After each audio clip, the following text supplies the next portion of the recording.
Why, hello, everybody. Welcome to the Bert MMA live show, episode 5. As it says right there, Thursday, August 11th, the Bert MMA live show.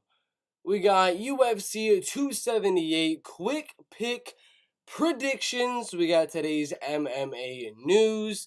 We got an MMA Q&A, and then of course, we got matchmaking.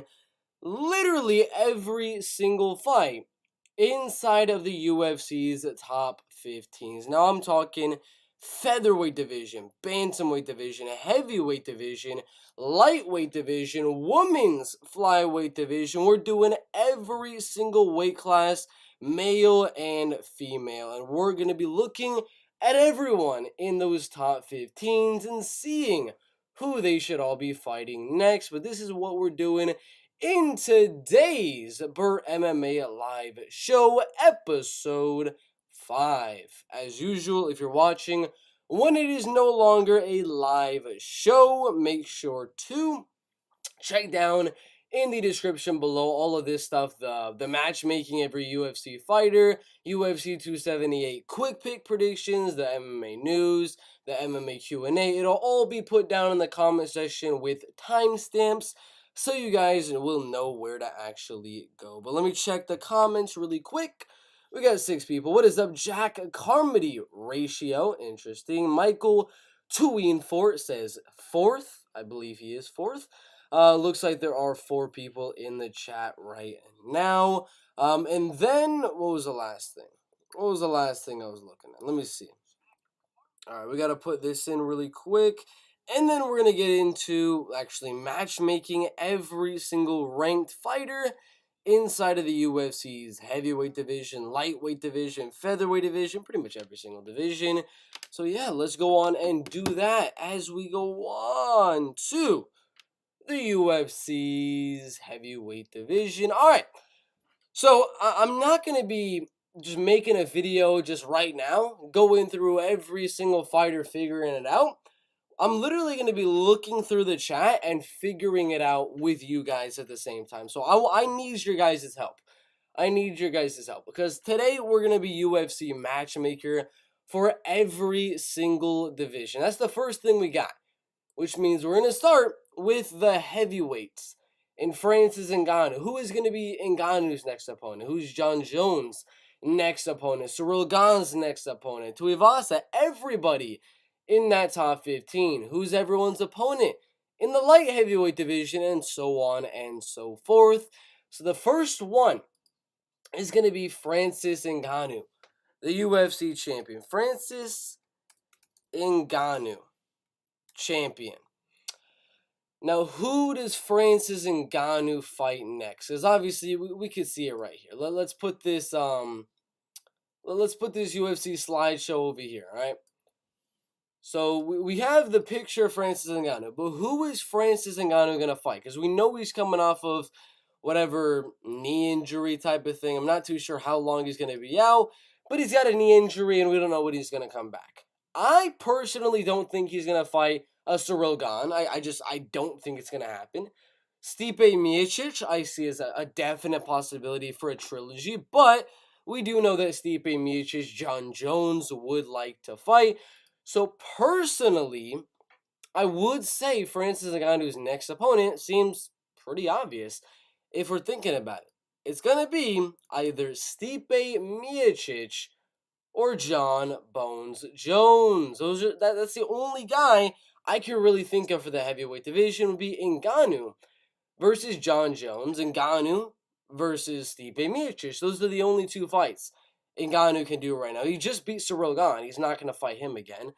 But if Stipe gets a good win, if John Jones gets a good win over the other guy, we're setting up a perfect, huge money fight. Heavyweight champion versus greatest light heavyweight of all time. Heavyweight champion in the trilogy versus Stipe. I mean, there's plenty of things we can do here. So I'm just trying to find the damn John Jones picture. There it is. There it is, the John Jones picture right here. And yeah, it would have to be Ngannou versus Stipe Miocic or John Jones. That's pretty much it.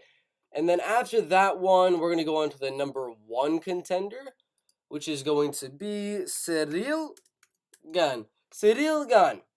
Who does Cyril Gane fight next? Well, we already know. We already know he already has a fight schedule. So these ones are going to be easier.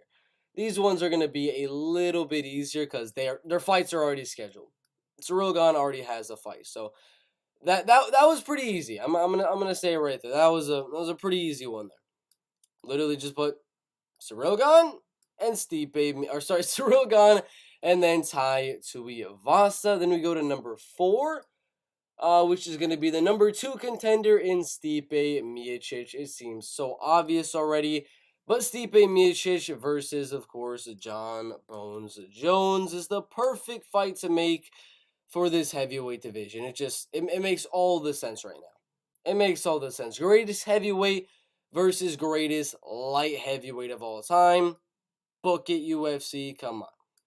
Come on. Perfect fight to make. All right.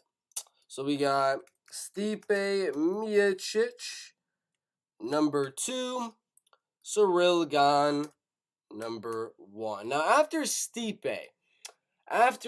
who's after that one? We got Tai Tuivasa, so this is going to be another easy one. Tai Tuivasa. I still don't know how he's number 3. That still doesn't really sit right with me, to be honest with you. How is Tai Tuivasa above Curtis Blades, above Sergey Pavlovich, above Tom Aspinall? That doesn't sit right with me. I'm gonna be honest. He beat Derek Lewis, but he lost to Sergey Spivak not that long ago, and I don't think he's beaten anyone else in the top 15. It's literally just been Derek Lewis, and Sergey did it faster. I mean, Curtis Blades lost to Derek Lewis, true, but you got to think, Tai Tuivasa being number 3 in the heavyweight division, it doesn't make too much sense. Bert, the greatest MMA YouTuber, why thank you. Winner of Jones versus Miocic, it makes perfect sense. Ngannou versus Miocic versus Jones, it makes all the sense in the world. All the sense in the world, of course. That is definitely the fight that they should make. Now for Tuivasa, we already know. We're going to copy these, paste it, move it, copy, paste it, move it. So these are going to get a little bit repetitive with the same guys that already have fights against each other, but we're going to have to do it. Now Curtis Blades is next. I want to hear your guys' thoughts. Who does Curtis Blades fight next? Because right now, who has he beaten in his last 3 fights? Jairzinho Rozenstruik, Chris Daukaus, and then Tom Aspinall. Jairzinho Rozenstruik, Chris Daukaus, and Tom Aspinall right there. That's a pretty solid list of names. If we look at the heavyweight division rankings, that's the number 10, the number 9, and number 6. That means he's kind of already cleared out a lot of the guys down here. And he's already fought everybody below him but Sergey Pavlovich. He's fought Tom Aspinall. He's fought Derek Lewis. He has fought Alexander Volkov, destroyed him. He fought Jairzinho Rozenstruik. He fought Chris Daukaus.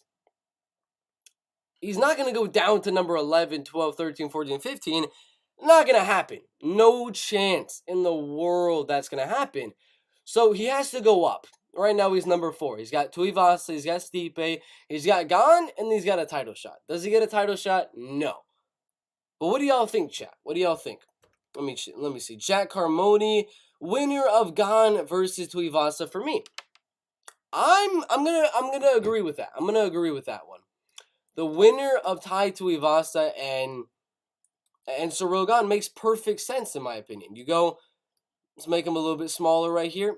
Because right now, if Cyril Gane wins this fight with Tai Tuivasa, is that really justifiably gonna get Cyril Gane a title fight? A win over Tai Tuivasa. One win after losing to Gane. No. Is a win for Tuivasa over Cyril Gane going to get a title shot? Possibly. I can see it, but most likely Cyril Gane is probably going to be the winner of that fight. And then we're going to have Curtis Blades. Because Curtis just beat number 6, number 9, and number 10. A fight with him and whoever the number 1 contender would be, which is Cyril Gane and Tai Tuivasa. We would have The winner of Stipe versus Jones, fight Ngannou. And then the winner of Stipe versus Cyril Gane or Tai Tuivasa, and then the winner of that one will get a title shot. I think that makes all the sense in the world. All the sense in the world. It's a perfect way to do it right there. So Curtis Blades, Razor Blades, number 4. Now, who is number 5 on the rankings? Number 5, Sergey Pavlovich. Now, this is an interesting one because I don't know. I don't know who Sergey's gonna fight.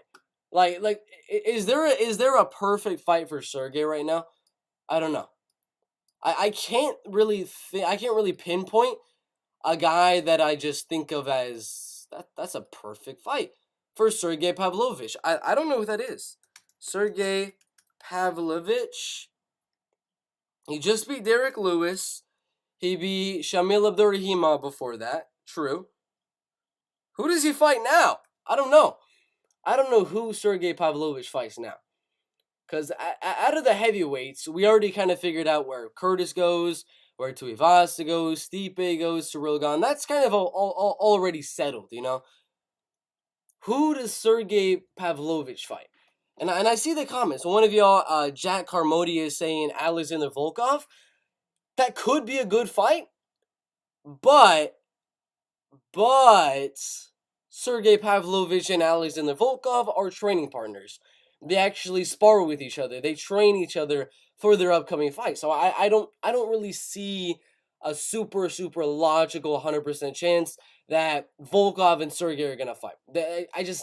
I would say they probably just rather fight someone else. So I think Sergey Pavlovich beat number 7 Derek Lewis, right? I don't think he's gonna fight Alexander Volkov. Rosenstruck's coming off a loss.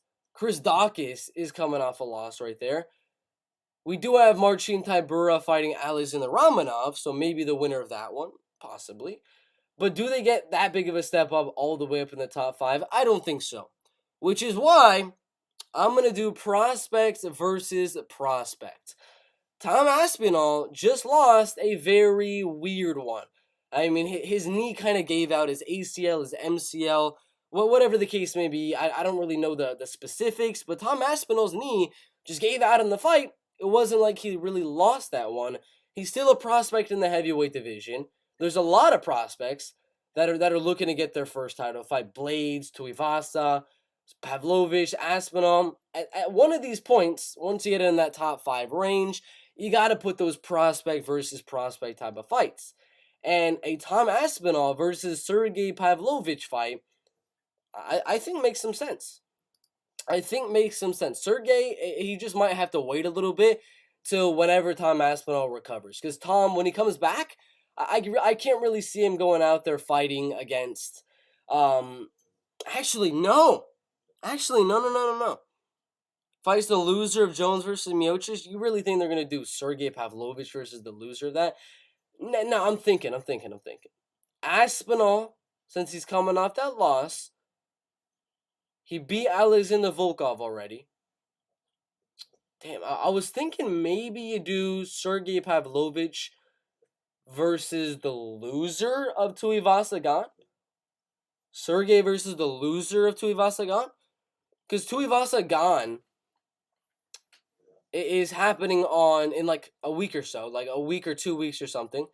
The winner of that one, we already figured out who they're going to fight. The winner fights Curtis Blades. Winner of that fight fights for a title. Loser, they're not going to go all the way out and fight Alexander Volkov, Jairzinho, Chris Dawkins, anything like that. I'm going to be honest. Loser of Cyril Gane and Tai Tuivasa versus winner of Gane Tuivasa and Pavlovich versus the loser. I actually like that. I actually do like that. For some reason, I don't know. I like that a little bit. I do like that a little bit because I don't think right now number 5 versus number 6 makes sense. Also, Sergey's probably going to be looking to stay a little bit active to try to earn that title shot. And I don't know how long Tom Aspinall is gonna be out. How long is Tom Aspinall gonna be out of the cage? I don't know. So can Sergey wait that long? I don't think so. I don't know. Maybe he can. Maybe he can't. But at that time, maybe you do when Tom Aspinall returns, you give him a good fight with. I don't know. I don't know. I don't know what to do with Tom Aspinall because he's injured. But I don't think putting him against Sergey Pavlovich is the right thing to do because he's still injured. I don't know when he's gonna come back. So Sergey versus the loser of Cyril Gane, Tai Tuivasa. Now we got Tom Aspinall. Number 6. Number 6. That's a dollar. That's a dollar sign right there. That's an at sign. There we go. Tom Aspinall. Now, Tom, I don't know about. Tom, I really, really do not know about. Because he's gotten some good wins. He beat Sergey Spivak right there. He beat Alexander Volkov. He beat Andrei Arlovsky, Alan Badojic, Collier, all of these guys. So obviously he's not going to fight any of the guys that are mentioned on the list right here. No. He's not fighting any of those guys. It's just, no, it's not going to happen. So number 12's off the list. Alexander Volkov is going to be off the list. Sergey's off the list because we have him fighting them. Curtis Blaze is going to be off the list because he literally just fought him. Tuivasa, I think win or lose, he fights Sergey or Curtis Blades. But at that time, because right now, Stipe Miocic versus John Jones is looking like it's going to happen in December of 2022. Stipe, I don't know, maybe you do Stipe or John Jones loser versus Tom Aspinall. Because the loser of that fight is probably going to be looking like, all right, I just lost to John Jones or I just lost to Stipe. Maybe they fight Tom Aspinall as their retirement fight or something against like the new versus the old or something in the heavyweight division. I don't know. I'm not too sure. I really don't know what to do with Aspinall right now. Really don't know what to do because you could just do the loser of Jones versus Miocic, but I don't know if that person might just retire. Like that person might honestly just retire at that point. So I don't know if you can do that. Cyril Gane is already fighting Tuivasa. If he wins, he's probably going to fight Curtis Blaze. Loser's probably going to fight Sergey. So I honestly, we might have to go down the rankings with Tom Aspinall right now. We might have to go down the rankings. Just a little bit. We're going to probably have like a... Dude, someone give me an idea. Where do we do... What do we do with Aspinall? I have no idea. I really don't have any idea. That's better, to be honest. I agree. I know. But then where does that leave Aspinall? I don't know. Conor versus Oliveira in Brazil, January 2023. No, not going to happen. Not going to happen. There's no chance. Philly 267, 0 chance. Maybe this time loser of Jones versus Miocic makes sense. I know, but I would think so, right? You would think loser of that fight would probably make sense. Because they'd be like number 3, number 4 in the heavyweight division. And then they fight the new Tom Aspinall, coming up, trying to build his name, get his own title shot. But my only thing with that is, if Stipe loses to John Jones, does he retire? If John Jones loses to Stipe, does he retire? I don't know. I'm going to do it anyway. I'm gonna do that anyway and just put, Stipe Miocic and John Jones loser for Tom Aspinall, but I really don't know if that person is going to retire or not. I really have no clue. So Tom Aspinall versus loser of Miocic versus Jones. Francis Ngannou versus winner of Miocic versus Jones. That's what we got so far. So after number 6, that's what I would think. Nah, he won't retire. I don't know. He might, though. He might. If you lose that big of a fight, you might retire after that. Losing to John Jones, you're like, dude, all right, I'm on a 2-fight losing streak. Got knocked out by Ngannou, lost to John Jones. What else is there for me? A Tom Aspinall fight? I don't know. I'm not 100% too sure. I honestly thought Aspinall versus loser of Tuivasa versus Gane, but you already matched them up. Yeah, I would say loser of that fight would get Sergey Pavlovich, because the loser of that fight is going to be the loser in like a week or two. And Aspinall, his injury is going to take that long. And I think the loser of Tuivasa Gan would want to have a fight with like Sergey in that time. Molly on November, yeah, UFC, was it 282 or something? Or 281, sorry. It was on the November card, yeah. Correct. Yeah, that's what we're going to do. We're going to do the lower. The loser. The loser. All right, number 7 is Derek Lewis. Derek Lewis, number 7. This is easy for me. This is easy for me. Tom Aspinall is fighting the loser of Stipe versus Jones. Sergey has a fight. Everyone above Derek Lewis. No, we're not going to do any of that. Jairzinho Rozenstruik, maybe. But Jairzinho Rozenstruik is coming off a loss to someone ranked right above him. Who is that guy? Who is the guy ranked right above him? It is Alexander Volkov. We got a perfect fight. Sergey Pavlovich just knocked out Derek Lewis, avenged Alexander Volkov from when Alexander Volkov got knocked out by Derek Lewis. And now we have a time for maybe a rematch of Alexander Volkov and Derek Lewis. The first fight happened 2018 on a Khabib card quite a while ago. It was a long time ago. Was that first fight with Derek Lewis? But we're gonna do it again. We're doing it again. Derek Lewis versus Alexander Volkov is the perfect fight for me to make right there. And then the same thing, Alexander Volkov, number 8. And it's literally going to be the same thing. I don't know why I'm copying John Jones there. But let's copy, let's paste it, let's move it, copy, paste it, and move it. That just seems good to me. Put that on a main card of a pay-per-view, main card opener, a rematch, one of the greatest upsets or comebacks of all time from Derek Lewis in round number 3. We got a good fight for Derek Lewis and Alexander Volkov. I like it a lot. Now after that, you got Jairzinho Rozenstruik at number 9. So we're going to spell it Jairzinho Rozenstruik, number 9. He's been losing a lot recently. He has been losing a lot recently. Lost to the number 8 guy in his last fight in Alexander Volkov. He also lost to Curtis Blades. And I believe he also lost to Cyril Gane. So he's losing to a lot of the guys above him in the rankings. So it doesn't make sense for me to give Jairzinho Rozenstruik a step up in the rankings. Chris Daukaus, I would like to give him a fight that can be a pretty good fight for Chris Daukaus to get a good knockout in. And Jairzinho, at this point, he's not going to be a future champion. You got to give him one of the up-and-comers. And like someone in the comments said, Tony Trill.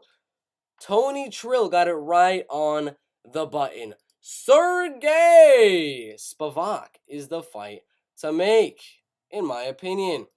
Jairzinho just got knocked out. He got taken down and destroyed by Curtis Blades a few fights ago. And this guy just destroyed Augusto Sakai. So you do Sergey Spivak versus Jairzinho Rozenstruik. I like it, Tony Trill. Thanks for the suggestion. I think that's the fight to make. Jairzinho versus Sergey. If Jairzinho wins, all right, he's back in the mix of it. And maybe you give him a step up versus I don't know, the loser of freaking Sergey and the loser of Tuivasa. You do something like that. I don't care. But this is a good fight to get Jairzinho back in the mix of things and to build Sergey Spivak up a little bit because he's been looking great in his last few fights. So that's the fight to make there. Chris Daukaus is next, and I don't know what to do with Chris. I'm not 100% too sure what to do with Chris because Chris, he did lose his last 2 fights. The Derek Lewis as well as Curtis Blades. He's not going up the rankings anymore. He also did beat Shamil Abdurrahimov. True. Before that, he beat Alexei Olenek. True. Very good wins. Chris Daukaus was doing very good. But then he got knocked out twice. Chris Daukaus, number 10. So obviously, Chris Daukaus, again, not going to go up the rankings. He's going to have to fight either someone outside of the top 15, or he's going to have to fight one of the up-and-comers. I really doubt the UFC is going to want to make Alexander Romanov, if he beats Marcin Tybura, versus Chris Daukaus. I highly, highly doubt that, because they'll be right next to each other in the rankings. I highly, highly doubt that. Shamil Abdurrahimov, he's already beaten. Blagoy Ivanov right there, he already has a fight over. Or no, sorry, he doesn't have a fight over. But Blagoy, I don't think he should be getting a top 10 fight right now. He had a very close fight in his last one. Now, what I'm thinking, y'all might be like, oh my God, that's a crazy fight. But what I'm thinking is give two natural guys that could realistically fight in the UFC's light heavyweight division, and you get them to fight each other in the heavyweight division. You might be wondering, who is that? It is the winner of Shamil Abdurrahimov and Jailton Almeida. If Jailton Almeida goes out there and he is able to beat Chris Daukaus in the fight, or sorry, if Jailton Almeida is able to beat Shamil Abdurrahimov, give Jailton Almeida Chris Daukaus, because that means Chris and Jailton would have already beaten Shamil. You put the two prospects together, winner. They're automatically the newer prospect. You know what I'm saying? So Chris Daukaus versus winner of Shamil versus Jailton. That's what we gotta do. I know nobody was thinking that. Nobody was looking at Chris Daukaus and they're like, Jailton Almeida makes sense. I think it makes sense. I think if Jailton goes out there and puts on a show and beats Shamil Abdurrahimov better than Chris Daukaus did, that'll put him right around number 14. Daukaus has to go down. He's just lost to what? Number 7 and number 4. He's got to go down in the rankings. So you give Chris Daukaus a guy that's down in the rankings around number 14. You're not going to give him a veteran like Blagoy. I'm not going to give him an up-and-comer like Romanov or Spivak or even Tybura. Tybura already has the fight. You do Jailton Almeida. That's the fight to make. Now, number 11, we can already kind of do these ones. Marcin Tybura, number 11. These ones are easy. These ones are very, very easy. Because all I got to do is bop and bop. Very, very simple. Very, very simple. Doesn't take too much work because the UFC already, they already did all the work for me, But boom, boom. Gonna have to paste that again. Switch them. Move them over here. And move them over here. Alexander Romanov. Number 13. It's simple. The fight's already made. We're not going to do anything else with it. Okay. Sergey Spivak, another one. We already had the fight. So we're just going to move it down to right here. Sergey Spivak. Number 12. Bink. Move him over here. Versus Jairzinho Biggie Boy Rosenstruck. Alright. So that's all of those ones right there. We already have Jailton Almeida versus Shamil Abdurrahimov. That's already a fight schedule. So again, we can just easily pop them in like this. Boom. Because they already are scheduled to fight. We don't need to do nothing there. Alright. Shamil Abdurrahimov, number 14. Alright. Now, for number 15, Blagoy Ivanov. This is someone that does not have an opponent right now. And, has fought the who's who of the heavyweight division. Let's look at the fight history. He actually lost to Augusto Sakai. Not at all a good look. Not at all a good look right there. He lost to Derek Lewis. Alright, not too bad. He didn't get knocked out, but he beat Tai Tuivasa, the number 3 UFC heavyweight in the world, beat Ben Rothwell, and then he lost to Junior Dos Santos. So he's fought in a lot of good names in this UFC's heavyweight division. But as of right now, a win over Marcos Rogerio de Lima doesn't seem like enough, especially when you lost to Augusto Sakai, who is unranked at the time of this recording. So who do you give Blagoy right now? So Blagoy, Ivanov, number 15. Let's check the comments. So Sakai should be cut? Not yet. You give an up and comer or something like that. I'm high on Pavlovich? Yes, indeed. I love this episode segment. Thank you very much. Dawkins versus Sakai? No. Sakai does not deserve another top 15 fight. What weight class is Jonathan Almeida? I'm high on him as well. He's light heavyweight and heavyweight. Hey Bert, thanks for the entertainment tonight. You're welcome. I think Dawkins versus Sakai is better, to be honest. It'd be a decent one, but you got to give Jonathan Almeida that step up, you know. I was only one thinking if great minds think alike, Bert. Yes, sir. You're back, my friend. How do know when a channel is about to live stream? I got no notifications at all, despite the bell icon set to max. ? Walt Harris. I mean, we go live around the same time every day, 10 o'clock, 11 o'clock Eastern time. Just somewhere around that time, we're gonna go live. Walt Harris versus Ivanov? Possibly. This is one where I'm gonna have to actually go to Tapology to try to figure out who it's going to be. Gino Alpha, me versus Sakai, please, bro. Why not? Yeah, Blagoy, I'm having a tough time figuring out. Who does Blagoy get? You're saying Walt Harris, but isn't Walt Harris on like a 10-fight losing streak or something right now? Or isn't he like retired or something? Not 100% too sure, but he is. Yeah, Blagoy is right here. Walt Harris is on a 3-fight losing streak to Alistair Overeem, Alexander Volkov, and Marcin Tybura. He beat Sergey Spivak, which is insane. He knocked him out. That's crazy. He beat Alexei Olenek and Daniel Spitz as well. Walt would be a decent one. That'd be a good striking match. Marcos Rogerio de Lima.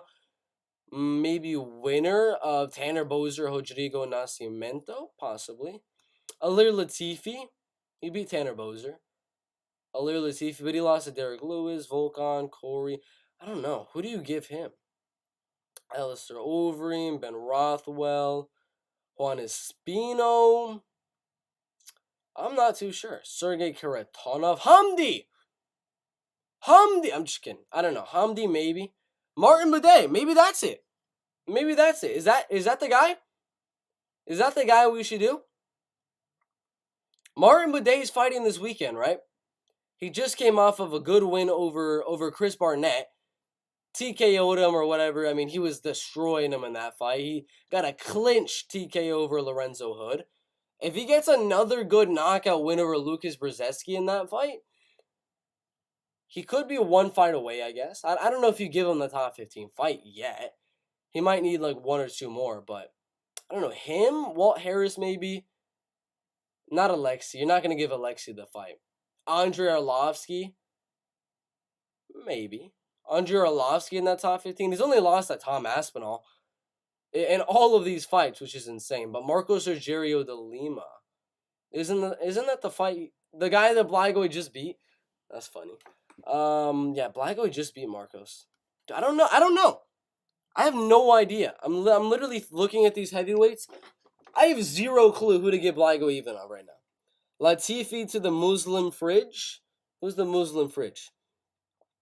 Thoughts on Dominic Reyes saying his next opponent does not start with a J. Does not start with a J. That'll mean...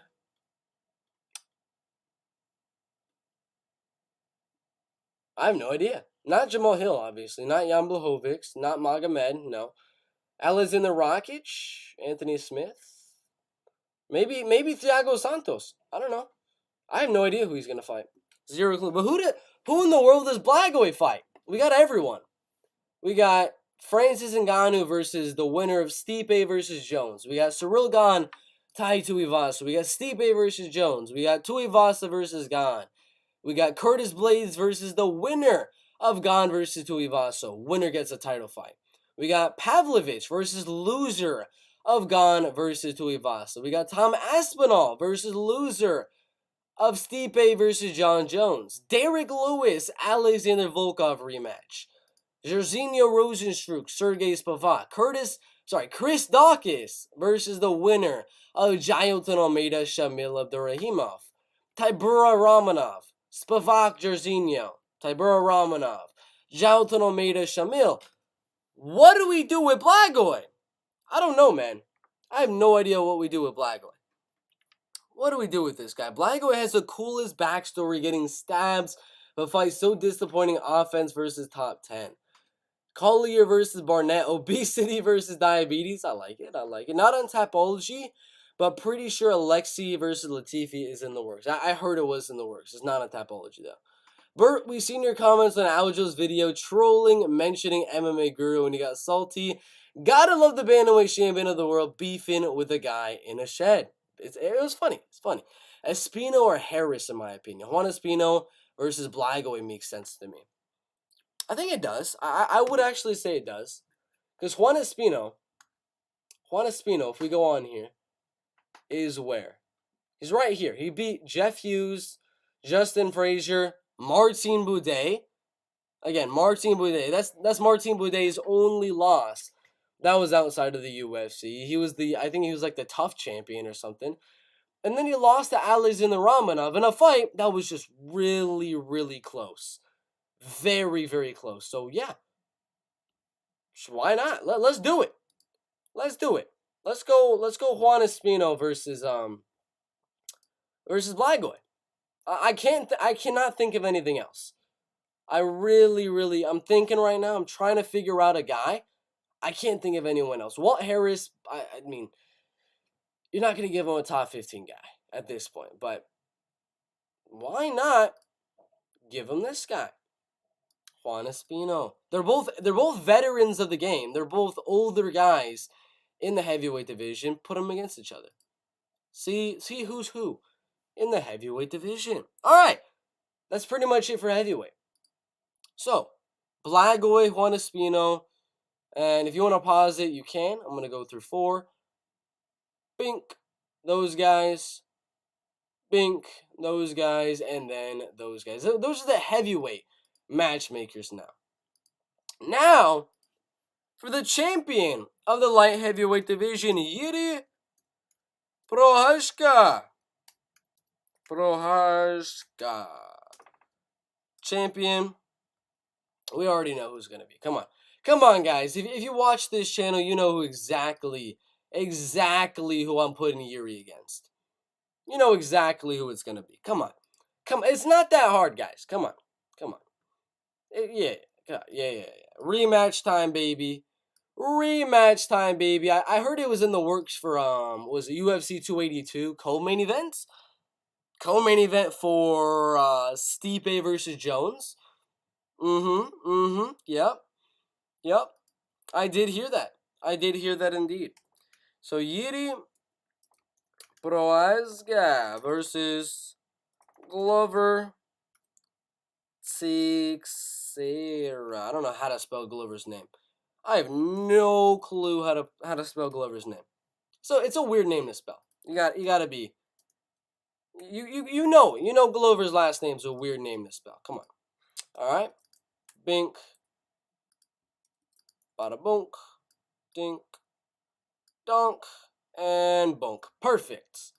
Now for number 2 contender, Jan Polish Power Blachowicz. If you watch the channel, you know who it's gonna be as well. You know who it's gonna be as well. Number 2 versus number 3. It only makes sense. Jan does not deserve the title fight right now. I'm gonna be dead honest with you. Jan Blachowicz does not deserve a title fight. At this moment, he just lost dominantly to Glover Teixeira, and then he got a very fluke win over Alexander Rakic. That is not one win over Alexander Rakic does not get you a title fight. Neither does Magomed Ankalaev beating Anthony Smith. You're not going to get a title shot off of Anthony Smith fight. So you do this main event in Poland, in Russia, wherever you want to do it. And this is a good fight. A good fight indeed. Jan, Polish power. The Polish power. Magomed Ankalaev. Number 4. Is he number 4 or number 3? Number 3. My bad. Alright. So after that one, we kind of figured out the top tier guys of the light heavyweight division. Let me see. Collier versus Barnett for the fattest mother effer belt, diabetes and obesity edition. It's a great fight. We're gonna see a lot of wiggling in that fight, if you know what I mean. Collier Barnett had a good last fight. Wheel kick TKO versus Fat Vellante, but I know my man Barnett's fat, but he ain't no West Coast Chungus fat, homie. That's what's up. Let's pray for another Barnett KO. All right, let's do it. Jan versus Yuri? No. Again, Jan does not deserve a title shot. No. No. Jan Blachowicz had one title defense over a very small Israel Adesanya. No. UFC 282 sounds fantastic with Jones Miocic and Glover versus Yuri. Yes, it does. Jan versus Ankalaev. Yes, that is the fight to make. Jan versus Ankalaev. Jan deserves a title shot over Glover. Glover had no title defenses. Exciting fight or not, champs need fresh title contenders. Nah. I think Glover Teixeira is the toughest matchup for Yuri Prochazka. Maybe Magomed Ankalaev as well. Glover dominated Jan Blachowicz. I'm going to say it right now. Israel Adesanya went in there and knocked out Robert Whittaker round number 1. Y'all remember that? Israel Adesanya knocked out Robert Whittaker round number 1. That's pretty much the equivalent to Glover beating Jan Blachowicz. Number 1 contender goes out there, finishes the champion in dominant fashion. Now, after that fight, Adesanya versus whoever, he fought all the other guys in the middleweight division. Robert Whittaker went out there after losing that fight. And look what he did. He beat Darren Till after getting knocked out badly by Israel Adesanya. He was the former champion with title defenses. Went and fought Darren Till. Beat him. Good win there. He beat Jared Cannonier. Good. And then he beat Kelvin Gastelum. That's what you got to do to get your title fight. That's what you got to do. You got to go out there, get a nice dominant decision. A good decision over Jared Cannonier. A good decision over Gastelum. Maybe a finish or something like that. One win for Jan Blachowicz after he got dominated by Glover Teixeira is not going to get you a title fight. In my book, that's not enough. Jan is not deserving of a title fight. Glover gave Yuri Prochazka one of his toughest fights to date, and Glover is a much better fighter than Jan Blachowicz. He showed it when they fought each other. So, number 1 versus the champion rematch. If Yuri wins, all right, we'll do Yuri versus the winner of Ankalaev versus Jan Blachowicz. Magomed versus Jan represents Europe's culture, trying to hold off the immigrant culture encroaching. It was round 2, easy. Yeah, round 2 knockout. True. Was actually better since he KO'd him twice. First saved by the belt. Yeah, I was remembering the round 1. And then he KO'd him round 2. Bert, you to go. Why, thank you very much, Roadrunners. Now, after Magomed Ankalaev, you got Alexander Rakic. Now, what do you do with Alexander Rakic at this point? What do you do with him? He beat Anthony Smith, right? Got a good win over Anthony Smith pretty dominantly. Got a good win over Thiago Santos. But now he's injured after losing to Jan Blachowicz in what was thought to be a number 1 contender fight. If he won that one, maybe we would be talking about Alexander Rakic fighting for the belt right now. But we're not, because he got injured. It was a close fight, back and forth. 1 round apiece, and then, third round, I think it was the third round. Yeah, third round injury to Alexander Rakic. So, right now, in that light heavyweight division, he's beaten number 9 and number 5. Dominic Reyes is coming back. He said he's not fighting a guy with a J name. Is he going to go down in the rankings? I don't know. He's going to go up in the rankings? I don't know. Volkan Ozdemir has a fight. Thiago Santos are not going to do a rematch. They're not going to give Paul Craig the shot up there. They're not going to give Nikita. Ryan Span's not going all the way up there. So none of these guys. The only guys right now for Alexander Rakic is either former champion Dominic Reyes. If he comes back and his injury's good and he heals from the knee injury, it's going to be Dominic Reyes once he returns. Jamal Hill, maybe. I don't really like the sound of that fight. They're both two really good prospects. I don't like putting them against each other like that. So it's Dominic Reyes, or since he was doing good against Jan Blachowicz, it was a close fight. Honestly, some people thought Jan was winning, some people thought Rakic was winning. Since there was a close fight, I'm actually saying let's not even put Rakic down in the rankings. Let's not even say, all right, Rakic got injured in the fight. It was a fluke one. Let's go down in the rankings. I'm not going to say that. I'm going to actually say Alexander Rakic versus the loser of Glover Teixeira and Jan Blachowicz. That's what I'm going to say. Glover Teixeira, Yuri Prochazka. That fight is going to be happening in, December time, November time, whatever the case may be. That's a lot of time, and then after that one, they're gonna take a long time off. Either if Glover wins, he's gonna take quite a while off, and then he's probably gonna do the trilogy with Yuri Prochazka. If Yuri Prochazka loses, yeah, they're probably gonna do the trilogy. But if Yuri wins, you got Glover right there, and you could do Glover Teixeira versus Alexander Rakic. I do like that one, but I also like the loser of Jan versus Ankalaev. It has to be the loser of one of these fights. So if we do the fight with Magomed Ankalaev and Jan Blachowicz, and Ankalaev loses, well then I want Ankalaev versus Rakic. The two guys that lost to Jan Blachowicz. Let's put them together. That's only if Magomed Ankalaev loses to Jan Blachowicz. Then I would want Ankalaev versus Rakic. But I think Ankalaev wins, so I don't know. If Ankalaev wins, obviously we're not going to do a rematch with Jan and Rakic. We're not going to do that.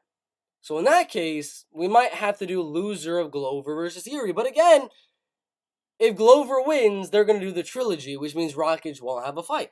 And all of this is in the middle of Rakic is injured right now. I don't know when Rakic is coming back. When will Alexander Rakic return? I don't know. This is the thing. This kind of decides everything. When in the world will Alexander Rakic return? I can't find anything on it. I don't know when he's gonna come back to the octagon. Let me read some comments. Rakic versus Hill. It's pretty clear in my opinion. Again, Hill wants to stay active.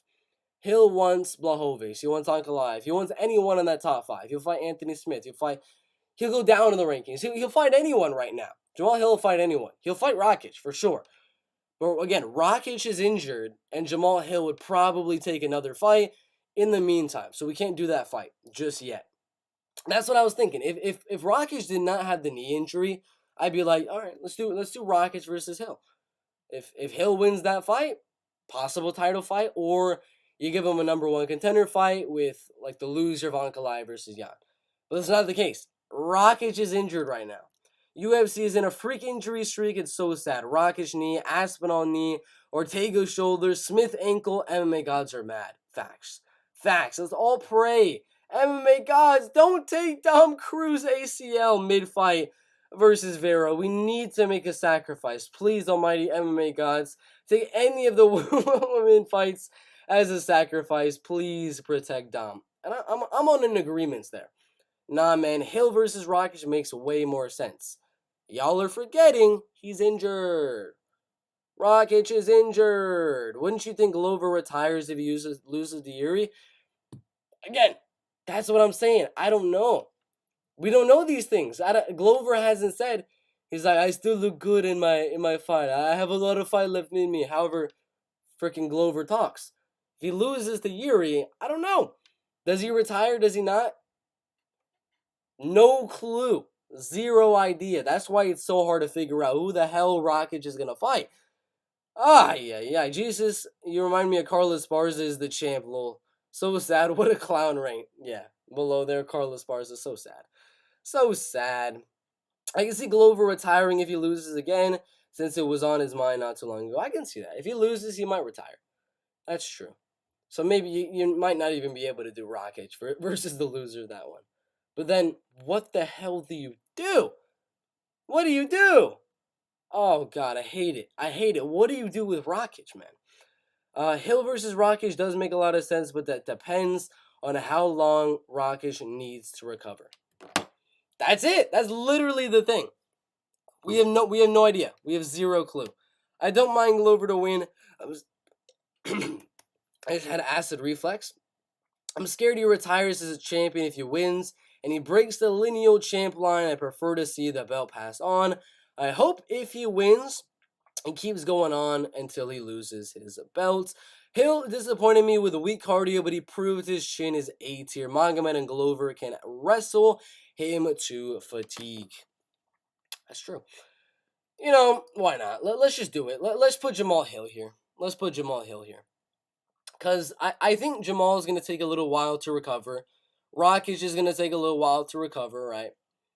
And right now, in the heavyweight division, I can't really see them giving or doing a fight Jamal Hill versus Anthony Smith. I can't see that. I can't see Jamal Hill fighting the winner of, or like the loser of Glover versus Erie, the winner of Jan versus Ankalaev, the loser versus Jan Ankalaev. I can't see that. And I don't envision Rakic's injury being super, super long, like years and years and years. Expect it to be like, I don't know, 4 months, 3 months, something around that range. So let's go to Rakic's Instagram. I want to see. Is there any clues to when he may be coming back? So he's back in training, it looks like. He's on this thing right here, charging batteries. So it looks like he's paddling on that thing pretty well. He's pushing on whatever that is. Rocket 3.0, that was July 30th. This one was 2 days ago. So it looks like his knee is looking a little bit better. A little bit better. So, yeah. I don't think, if he's walking around and stuff like that, with no brace on, no crutches or anything, he's got to be coming back pretty soon. Not in like a month or two. But yeah, Rakic versus Hill. It really just depends. How long is that freaking injury going to last? I don't know. Anthony Smith, number 5. All right, Anthony Smith. Who do you give Anthony Smith at this point? So, Anthony's just got a lot of good wins. He beat Ryan Spann. He beat Jimmy Crute. He beat Devin Clark. He lost to Rakic. He lost to Teixeira. He beat Alexander Gustafsson right there. He beat a lot of solid guys in this light heavyweight division. Now who do you give him?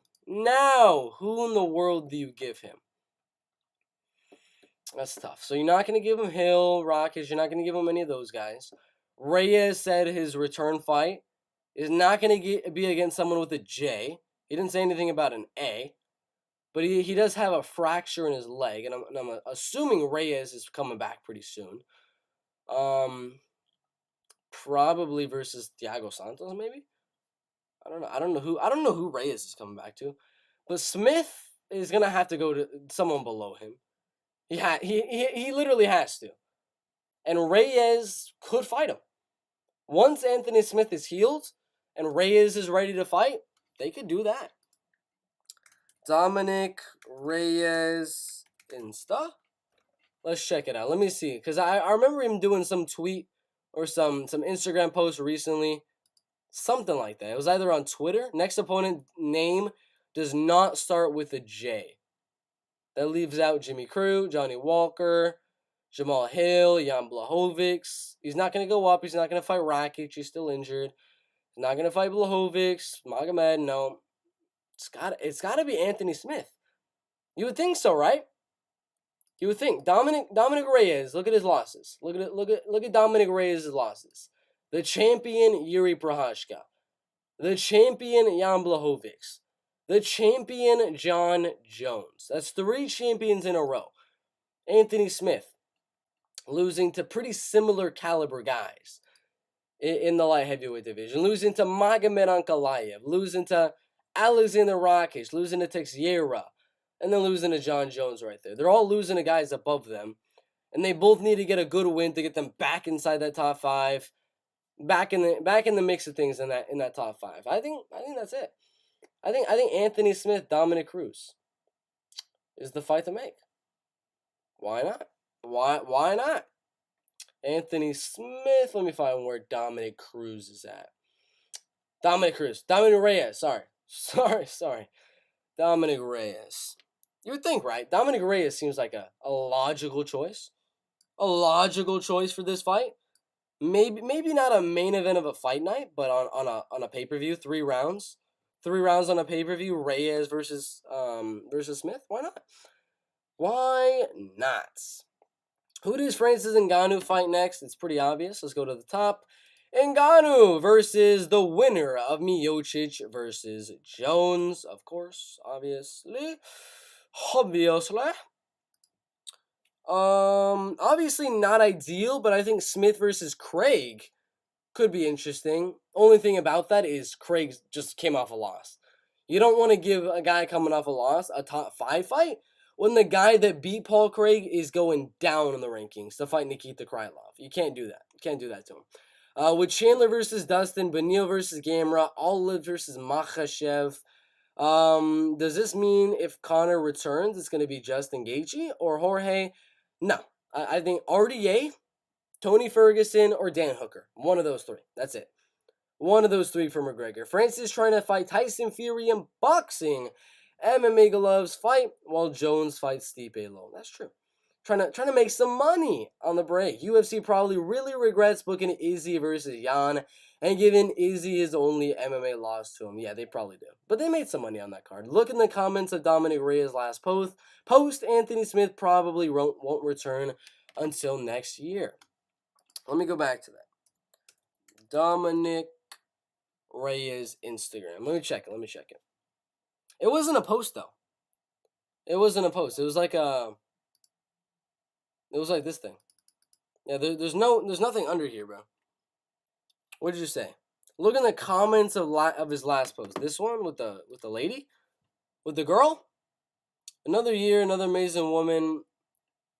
Yeah, I don't see no Anthony Smith on here, bro. I don't know. I don't know where Anthony Smith is, my guy. Is it this one? Is it this one? Sean Strickland MMA. Okay. Yeah, I don't know, man. I'm not too sure. Not 100% too sure on that one. Who's WB Wonderboy? Kevin Holland or Michel Pereira? I would prefer Michel Pereira. But trash talk wise, I want the Kevin Holland fight. It has to be one of those ones on UFC 279. Is my thought. Izzy been decision bender, spar bender. Lately, haven't seen style bender since he beat Bobby Knuckles. And Jonathan Almeida beat Shamil, then give him Reyes. Maybe, but will Reyes accept? I don't know. Can you wish Guru a happy birthday? Happy birthday, Guru. Almeida looking like Brazilian Hamza at light heavyweight. Yes, he is. What do you guys think about 2 big prospects coming to the UFC? Bo Nickel, currently the best NCAA wrestler, dominated his Contender Series bout, and Cedric Doumbé, French kickboxer, welterweight champion. Well, neither of them has yet to make their UFC debut. One of them's UFC debut just got canceled, and the other one still has one more fight in the Contender Series. But I do think both guys will have very good success. Very good success. Indeed. All right. So we already know the next one. It's going to be Jamal Hill's one. So we'll just, copy and paste, of course. Jamal Hill. Number 6. How'd I go back? Number 7 is Dominic Reyes. So yeah, we just do the same thing again. Bink. Move it over here. Anthony Smith. And you move it over here. Dominic the Devastator Reyes. Number 7 in the UFCs. All right, number 8. I think he already has an opponent, but Volkan Oezdemir. Volkan Oezdemir, number 8. Just beat Paul Craig. Good jiu-jitsu guy, but we already know he's going to fight Nikita Krylov. Yay. Yay. It's a weird fight, but I guess why not? Why not? Winner of this one will get like, I don't know. Winner of this one gets maybe loser of Rakic versus Hill, or loser versus Ankalaev versus Jan. Loser of one of those, but it's a good fight. Good fight nonetheless. Good fight nonetheless. All right, Thiago Santos. Now, I don't know what to do with Thiago now. I don't know what to do with Thiago. Thiago's on a bad losing streak at the moment. Thiago's on a bad losing streak, losing to everyone in this light heavyweight division. Thiago Santos, number 9. All right, so Thiago Santos, we'll move him in here. We'll go search fight history. Coming off a loss to Jamal Hill, got knocked out, I think in round number 4. Lost to Ankalaev by decision. Beat Johnny Walker by decision. Pretty good win there. Lost to Rakic, lost to Teixeira, lost to Jones. So literally all of these fighters right here are off the table. He's not fighting any of those guys. He's not going to go up the rankings, I don't think. He's not going to fight Volkan. He already has the fight. Paul Craig, no. Nikita already has a fight. Ryan Spann is interesting. Dustin Jacoby is interesting. Has to be one of those guys. Ryan Spann, nah. No. Ryan Spann just came off a good win over Iwan Kutalaba, but he lost to Anthony Smith right before that.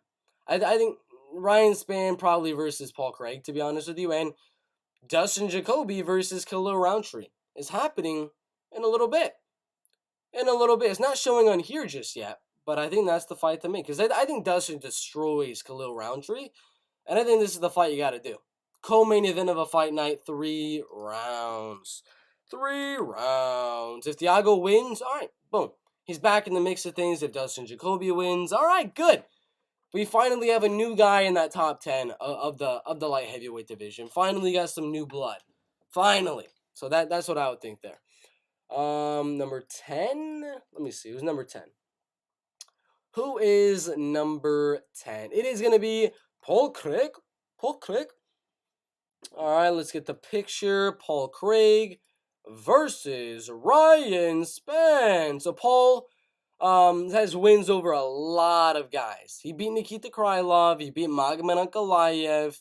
He's beaten a lot of guys. I think did he beat Jimmy Crute as well? I'm not too sure. He's beaten a lot of guys in this light heavyweight division. Really good jiu-jitsu, really good submission skills and things like that. Jiu-jitsu versus jiu-jitsu. 2 guys that got a lot of submission wins, really good finishing ability inside the UFC's light heavyweight division. Ryan Spann, Paul Craig. I like it.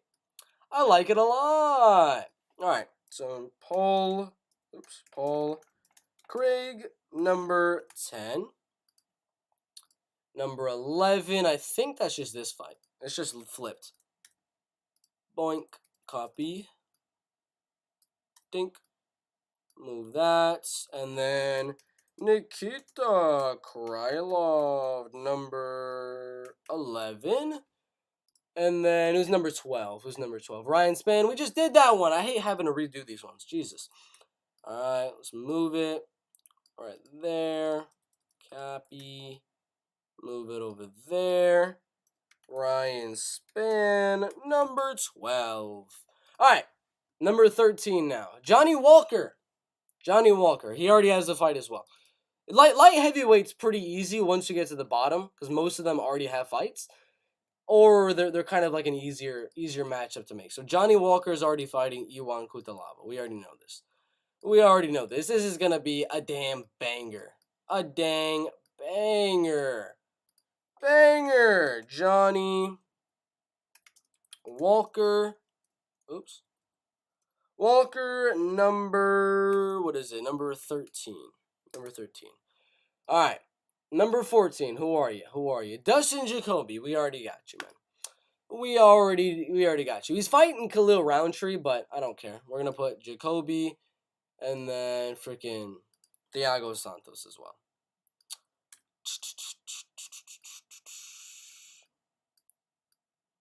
Bink. Dustin Jacoby, number 14. All right, let's read the comments really quick because we're almost done with the light heavyweight division. Damn, canceled. Reyes said contract is signed to fight this year. Wow. Very interesting. That could be Alexander Rakic, though. Because I look at his Instagram. He looks like he's walking around just fine.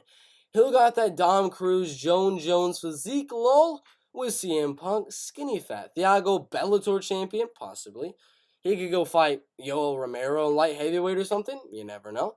We all love Thiago, but to be honest, he never been the same after he tore both ACLs in the Jones fight. Sad.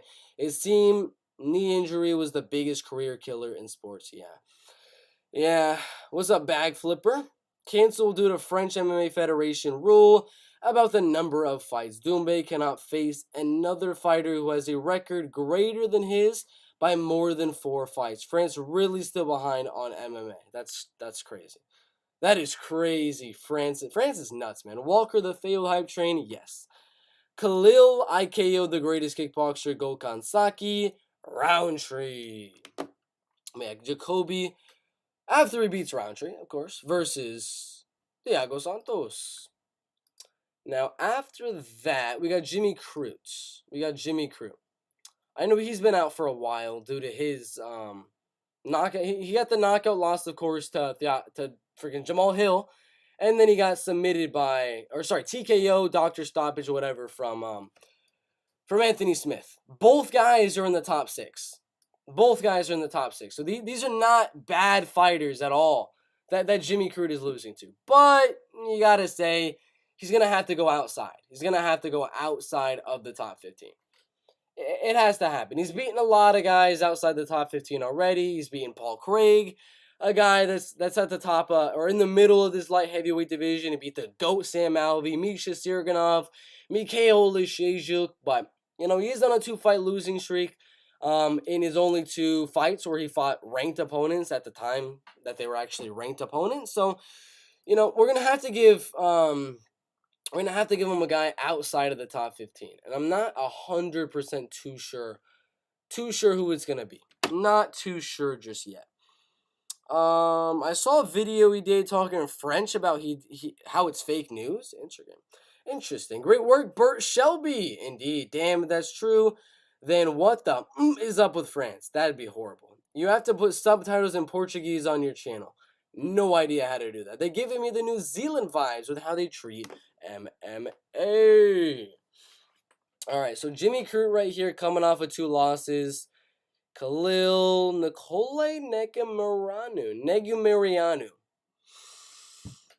Maybe. I don't like doing Kennedy because he did lose to Nicole and then Dawoon Jung. But Nicole freaking destroyed Ihor. He beat Kennedy and Zeshukwu in a close fight. Lost to Sapervek Safarov, but that was quite a while ago. Asamat Mirzakhanov, maybe. But I don't know how his fight's going to go this weekend.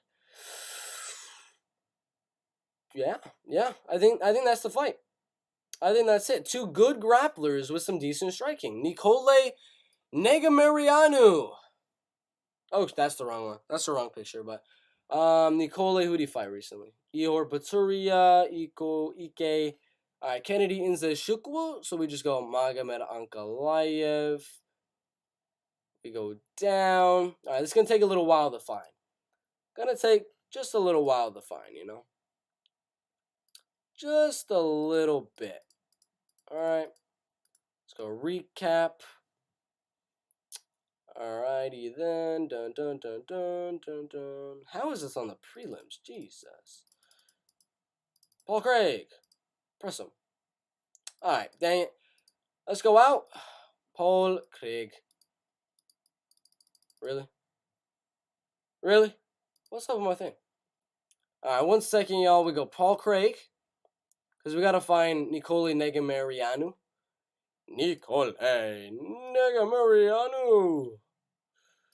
And then we got Kennedy Nzeshukwu down here. How do we press Kennedy? Because I need to find Nicole Negamarianu. I need to find that guy. Nicole Negamarianu. Negamarianu. Oh, where is he? Oh, there he is. Am I not allowed to press him or something? Okay. I don't like the UFC website now. UFC website sucks. It's horrible. Horrible. Let me search up athletes maybe. Not athlete rankings, you dumb whore. Athletes. All athletes. Oi. Alright. Nicole. Is that not how you spell it? Nicole.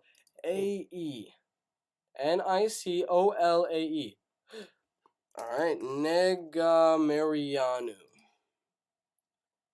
Negu Mariano. Negu Mier Me Negu Murianu. Like okay. Negu Murianu. That's how you spell it. Nicholas Dalby? What are you doing there? Nah. What is that? Let me get the freaking picture, man. Jesus. Jeez. Let me get the damn picture. There we go. There we go. Finally got Nicole. Oh. Oh my gosh. Alright, there we go. There we go. Jimmy Croots, number 15. Gee, that took a while. That took a while. Alright. Matt, are you from Brazil or Portugal? Brazil, is it true? I don't think do they put subtitles for live streams though? I don't know if they do that for live streams. Will we ever see Chris Dawkins again? Yeah, we will. Michelle Watterson, Karen hairstyle, that's true. For a Chinese lady, yes. UFC website's actual garbage, it is. It's horrible. UFC sucks at website design and pressure audio. So bad they save money on these to pay the bonuses, lol. I bet. Eastern Europeans' names, pound for pound, hardest names to pronounce and write. The dude has the longest name. I don't know how to, it took me forever to write. Nicole Negumerianu. Oh! Oh! Alright. Well, that's it for light heavyweight. Time to go on to middleweight. Time to go on to middleweight. Let's see. Alright. So, we got Israel Adesanya versus Alex Pereira. We already know. It's the fight that's going to happen. At UFC 281. 282. Yes. Yes, indeed. Bum, bum, bum, bum. I love when they give me easy ones. Like, this is too easy. Israel Adesanya, champion. Did I even write Israel? Yeah, I did. Alright, after that, who's number one contender? Robert the Reaper Whitaker. Dude, middleweight's giving it to me easy. They've already scheduled like all of their fights. Except for when I get lower in the rankings. Once I get a little bit lower, it'll start to get a little bit more complicated. Just a little bit. Dun, dun, dun, dun, dun. Is that it? All right. Robert Whitaker, number one. Dink, dink. Marvin Vettori, number three. Because we already know it's the same goddamn fight. Bink. Bunk. All right, number two contender already has a fight as well. So a lot of these are just going to be me writing down or just copy and pasting over and over and over again. Jared Cannonier, number two, is going to be, well, not freaking Adesanya, you dummy. Oh my God, you suck so bad. Jared Cannonier, there we go. Much better. And Sean Strickland. They still don't have it on the UFC website for some reason. I don't know why. All right, there you go. Sean Strickland. Dink.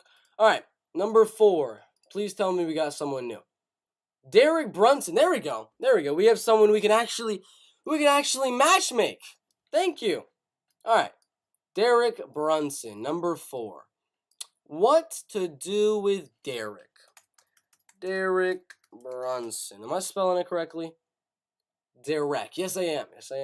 All right, Derek Brunson. Who do we give him? We're not going to give him Vittori, Cannonier, Whitaker, Adesanya. No. We're not going to give him Pereira, Paulo Costa, Sean Strickland.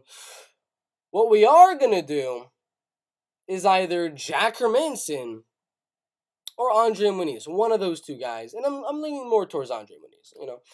I'm leaning to wrestler with some good striking versus grappler with, you know, some good striking. Let's do it. Andre Muniz versus. So where's the middle? All right, there it is. Versus Andre Muniz. That's the fight to make. Number 4. All right, now we got some repetition. Number 5, Alex Pereira. Yay. Let's go up and copy and paste for a while. Yay. All right, let's go down. Alex Pereira. Number 5. Bink. Move him over there. Bonk. Copy. And paste. And I think that's the same for number 6. No, Paulo Costa. But it is just a copy and paste as well, because he already has a fight too. Oi, there's like no matchmaking to be done in this middleweight division. None at all. At least at the top. There's really nothing for me to do. Not quite anything for me to do. Paulo Costa. Number 6. And then number 7 is, of course, Sean Strickland. Oi. Sean Strickland's number 7. Yep. Copy and paste. There we go. All right, we should be done with a lot of the repetition for now. All right, Jack Hermanson. Who to give Jack next? Who to give Jack Hermanson next? I say give him the original fight. Give him the original fight. He already lost to Strickland, so it's not like he's like available to go above the rankings, go above Strickland, a guy he just lost to in pretty dominant fashion. So let's reschedule the fight that was supposed to happen. Let's do Jack Hermanson. Nope, we're not even on a new tab. Let's do Jack Hermanson, Darren Till. Let's finally get this fight to happen. Finally. Let's see. Possibly. Maybe. Jack Hermanson. Jack Hermanson.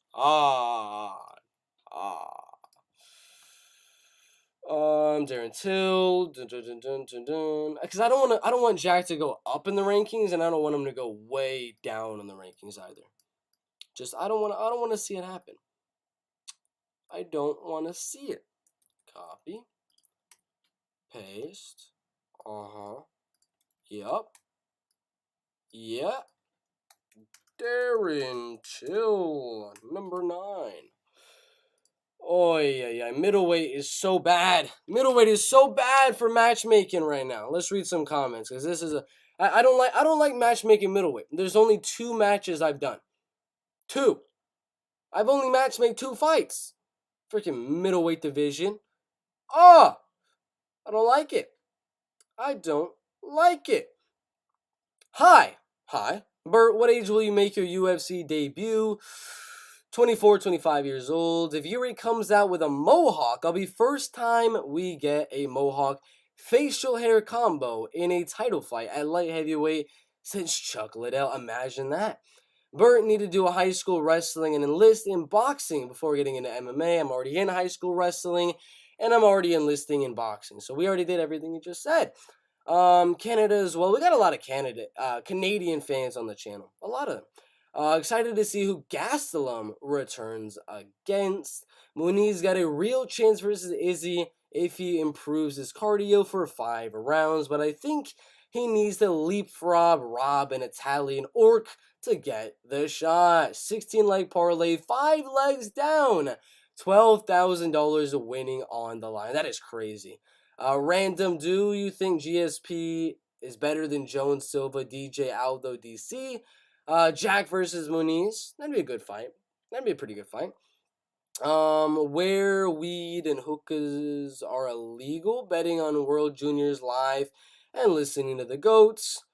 Damn, 3 Canadians. A lot of Canadians on here. What's up, JR Ranks and Pacey Sinclair? Hey, yo, why is Robert Tisches looking at shirtless men? Because it's MMA.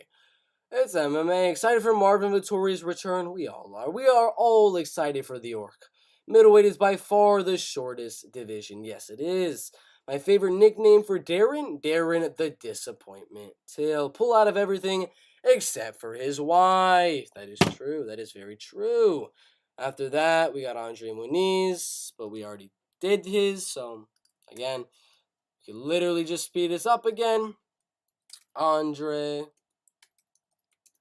Muniz, number 10. And then go up a little bit. Derek Brunson. Bada bing, bada boom. And we're done with that one. Number 11. Kelvin Gastelum. Yes. Yes. We finally got someone new. Kelvin Gastelum. Kelvin Gastelum. We finally got somebody new. Finally. I've been waiting. I've been waiting for a while. All right. Kelvin Gastelum. Who do you give Kelvin? Who do you give Kelvin? He just lost to Robert Whittaker and Jerry Cannonier and Jack Hermanson and Darren Till and Israel Adesanya. So I'm going to say it right now. No, he's not going up the rankings. It's not happening. 0 chance we're giving Kelvin Gastelum a shot up the rankings when he's already lost to number 8. He's lost to, who else did he lose to? He lost to number 8, number 9. He lost to number 1. He lost to number 3. He lost to the champion. I mean, he's lost to everyone ranked above him. I mean, he's fought great competition, don't get me wrong. But it's time for him to go down in the rankings. And let's reschedule a fight that was supposed to happen in the first place. Dricus du Plessis versus Kelvin Gastelum. Uriah Hall is... I mean, we can't even do anything there. We can't even do anything with Uriah Hall. He just freaking retired. God dang. I don't know who they're going to make the new number 15 contender, though. Number 11, Kelvin Gastelum versus Dricus du Plessis. Let's do it. Let's do it. Number 12, Uriah Hall. Number 12, bada bink, bada bunk. Bada bink, bada bunk. Bank. Retired. We'll just put that. Alright, who's number 13 in the rankings? Nasruddin, he already has a damn fight. He already has a damn fight. We can't do nothing here. Nasruddin and Joaquin Buckley. Literally, like, no matchups I can make in this division. None. Not even one. I probably made like 3 matchups this whole video. Alright. Nasruddin Imavov. Number 13. Boink. Alright, number 14 is Dricus du Plessis. We already have it. Oh, middleweight is a drag, man. God damn middleweight. Bink. Bonk. Dricus du Plessis. Number 14. Is that how you spell it? Dricus du Plessis. That is how you spell it. Interesting. And then number 15, Brad Tavares. Number 15. Go to Brad. Goddamn, middleweight sucks, man. Middleweight's so bad for fighting or finding people to matchmake. Like, goddamn, he beat Omari Akhmedov, beat Antonio Carlos Jr., lost to Edmund Shabazian. That's not a good look at all because Edmund is not in the rankings. Lost to Adesanya as well. I don't know. What do you give Tavares? Tavares. Who do we give you? We're not giving you a top 15 fight. That's for sure. That's for sure. Tavares, you just lost to number 14. We're not getting No, Tavares. You're not getting a fight in the top 15. Not happening. He was supposed to fight Brendan Allen. It could be a good fight. But no, we're not going to do that. Khrushchev Zhotko, he's already fought in Khrushchev. Brendan Allen already has a fight. He already fought Edmund Shabazian. Bruno Silva? Bruno? Or Phil Halls? Oh, it's got to be one of those. I don't know which one, though. I can't decide which one. Which one, chat? Winner of Phil Hall's Roman Dolidze in October? That's in a while. That's in October. Phil Hall's number 20 on the rankings, or Roman Dolidze, number 28. Be Kyle Dawkins, Loreno Staropoli, John Allen. Lost to Trevin Giles, for sure. But Phil Hall's right here. Lost to Chris Curtis, but he's beaten a lot of other guys as well, including number 13 ranked Nasruddin Imavov. Is this the fight? Winner of Phil Hall's Roman Dolidze? That fight? Or do we do Bruno Silva? Bruno had a close fight with Alex Pereira, who's about to fight for the belt. Do we do, because I think Bruno wins. Do we do Bruno Silva? Or, in my opinion, I think Phil Halls wins. Or Phil Halls Roman Dolidze winner. I like to see. Thank you, Lil Seal, for the 99 cents. Thank you so much for the dono. Thank you very much there. Oh my god, that's a lot of comments. Let's see. Love the videos, bro. I watch every week to build proper betting lineups. When I win big, I'll be sure to donate some money to the channel. Thanks so much, JR Ranks. Good luck this weekend as well. Duplessis, that fight would be epic. Indeed it would. Aldo was so much faster back then, but he's still a top fighter today. That's true. Bro, heavyweight division is still worse than middleweight. They're pretty even. Gotta support when the sun don't sun sometimes as well. You see the Trayshawn Gore's daughter? I'm not gonna say it. Don't shine. I thought Gaslam was going back to 170. No. He cannot go back to 170. A bunch of NFL rugby, NBA rejects that are way too lazy to lose weight and make light heavyweight low. All power, no technique. Yeah, heavyweight division is pretty bad. Aldo is fun to watch. Of course he is. Uriah Hall is dead. Sad. Casey O'Neill has the hottest younger sister that would be a perfect for Bertitious.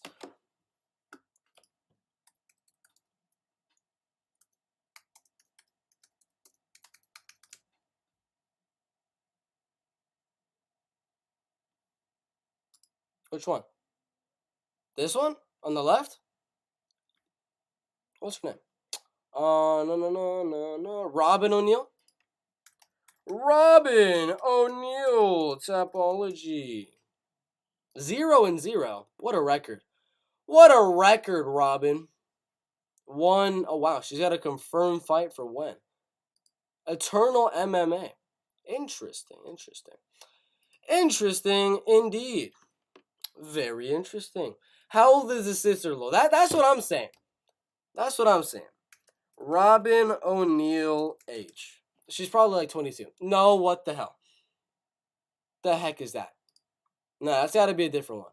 Robin O'Neill age, Casey O'Neill.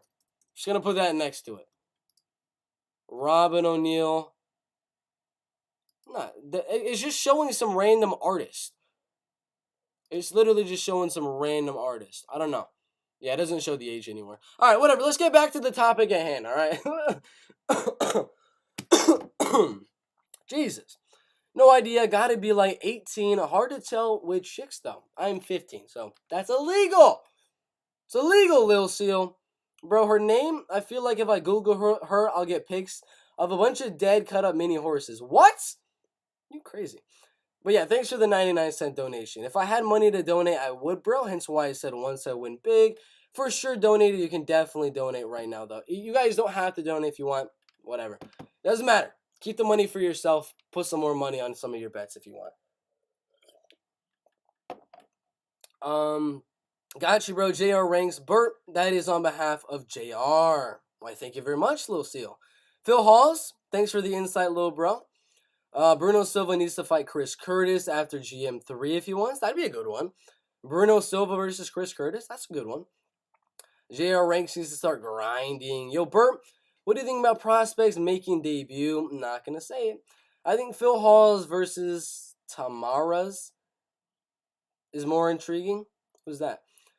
Chris Curtis, Bruno Silva, then Brad Tavares. I like it. But then again, Phil Halls deserves a top 15 fight. Phil Halls deserves it. If he beats Roman Dolidze, he would deserve it. Lol, no picks. Gotta start somewhere, bro. Bert sad, no pics of her. Dude, I'm just trying to find the age, man. She's on Instagram, her and her sister. Lol. Did you fall for the troll before? I had to leave for a second. No, I did not, Pasty. What do you think about Cruz versus Vera? 50-50 fight. I'm going Vera. Hope she's not 45. I hope so too.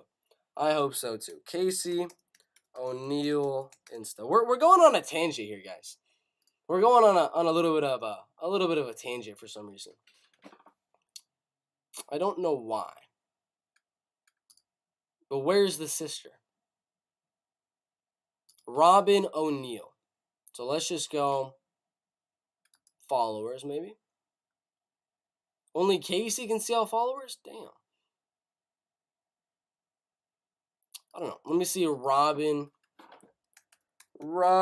O'Neill. Yeah, I ain't seeing nothing. Where is it, man? I need to find it. I'm just kidding.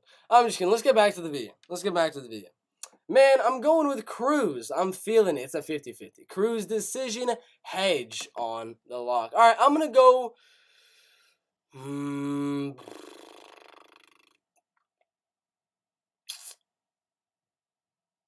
Let's do it. Let's do that. Phil Halls maybe gets freaking...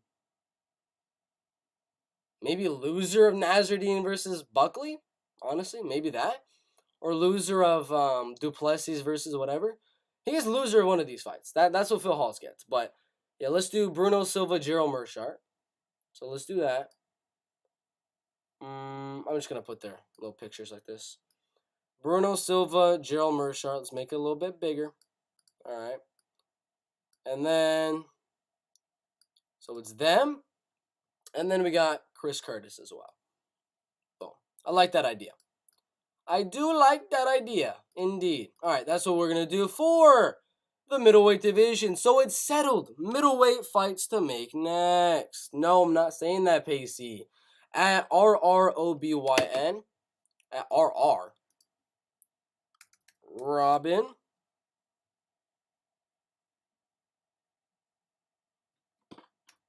O'Neill. RROBYN. O'Neill with 2 L's. So it's this one. Oh yeah, that's definitely her then. Owner of Proving Grounds SFL, Athlete Relations and Matchmaker. Interesting. It doesn't show the age though, so it's probably illegal. It's illegal. It's 100% illegal. She's definitely over the age of 18. 1,000%. Is that Taylor Guardardo? Gordito? Yeah, she's probably over 18, guys. Bro, she's mid-low. I know. But she's an MMA fighter, so that raises it. If it's a 5, it raises it to an 8 for me. Bert's teen hormones really distracting the stream. We did the middleweights. We'll go on to welterweight in a second, all right? Chris Barnett kisses Robert Titius? No. Guru kisses Robert Titius? Alexa Oliveira versus Alotuf? Nope. You almost got me, but I'm not going to say it. You almost did. It was close. But no. At best, 4 out of 10, but it's an MMA fighter. It's an MMA fighter. That person is going to be competing in MMA. If it's a 4 out of 10, automatic 7.5, 8 out of 10 if they compete. Automatically. Like, without question. All right, let's do welterweight next. All right, we already know some of them.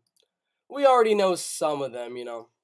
Usman, Leon, of course. We know this. Usman versus Leon, obviously. Kamaru. Usman. Bink. Bink. Kamaru, the Nigerian Nightmare Usman. All right, who do you give Colby right now? He just beat, who did he beat? Like Jorge? He just beat number 9 in the welterweight division. We got Bilal here. He's fighting Sean Brady. Gilbert Burns is there. Hamza Chimaev is there. Do you give him the loser? Do we do Colby versus loser of Leon and Kamaru? Why not? Why not? I can't think of anything else. Because Hamzat's not gonna fight Colby. The UFC obviously wants to do Hamzat versus Usman. If Usman beats Leon Edwards, so we'll do Colby versus the loser of Usman and Leon. That's what we're gonna do. All right, Colby. Bink. Colby Covington, number 1, versus copy, paste, bink, bada bonk, bada bink, bada bonk.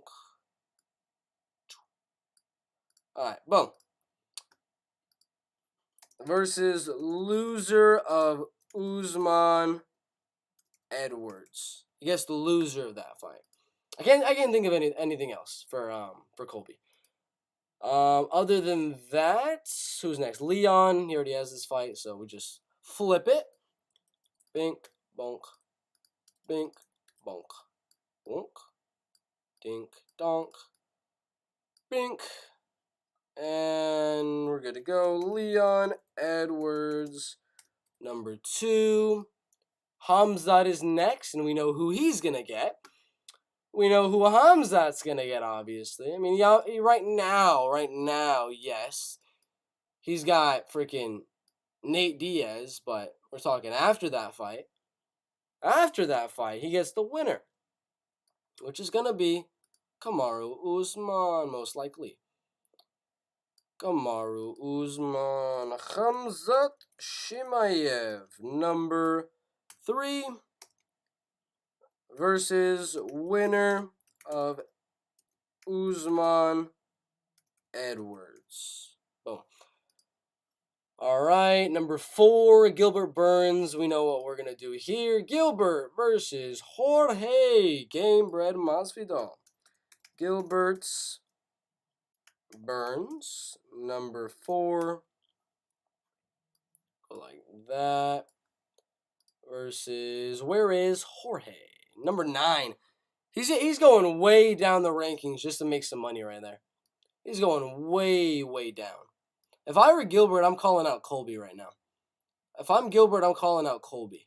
That's a good enough fight to get you a title fight. Jorge? No. That's not going to get you a title fight, Burns, all right? I'm going to say that right now, Burns. You're not getting a title fight from that. Bilal, we already know who he's fighting. We already know who he's fighting. Bilal Muhammad. Dink, dink. That's the same dude. That's the same dude. This is number 1 bullshit. Alright, bink. Bonk.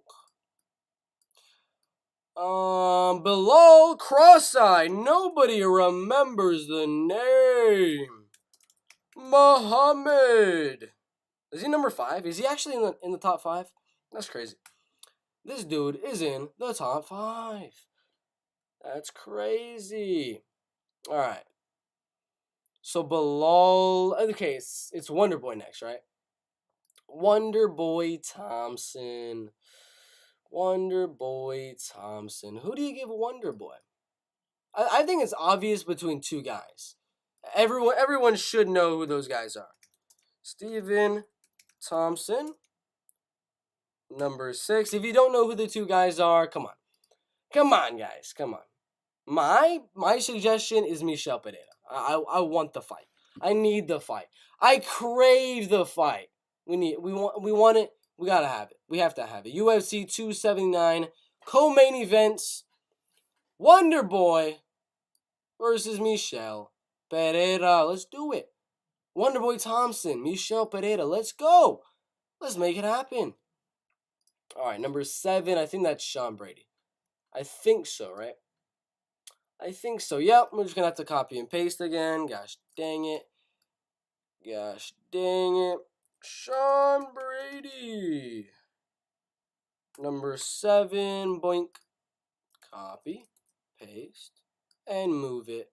Alright, who's after that one? Jeff Neal. This is a good one. Who does Jeff Neal get next? I don't know. Jeff Neal, he's at number 8 right now. He's really rose in the rankings.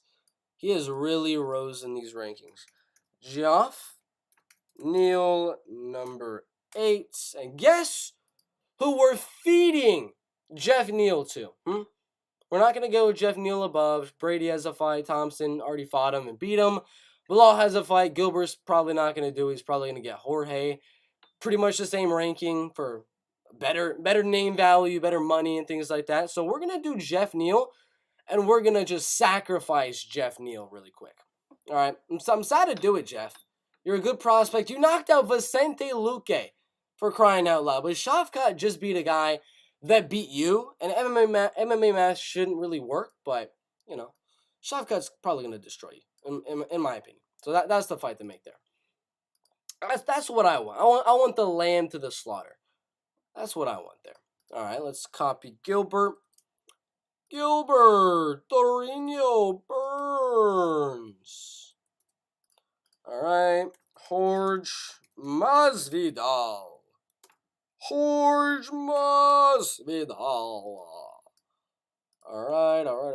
Dun.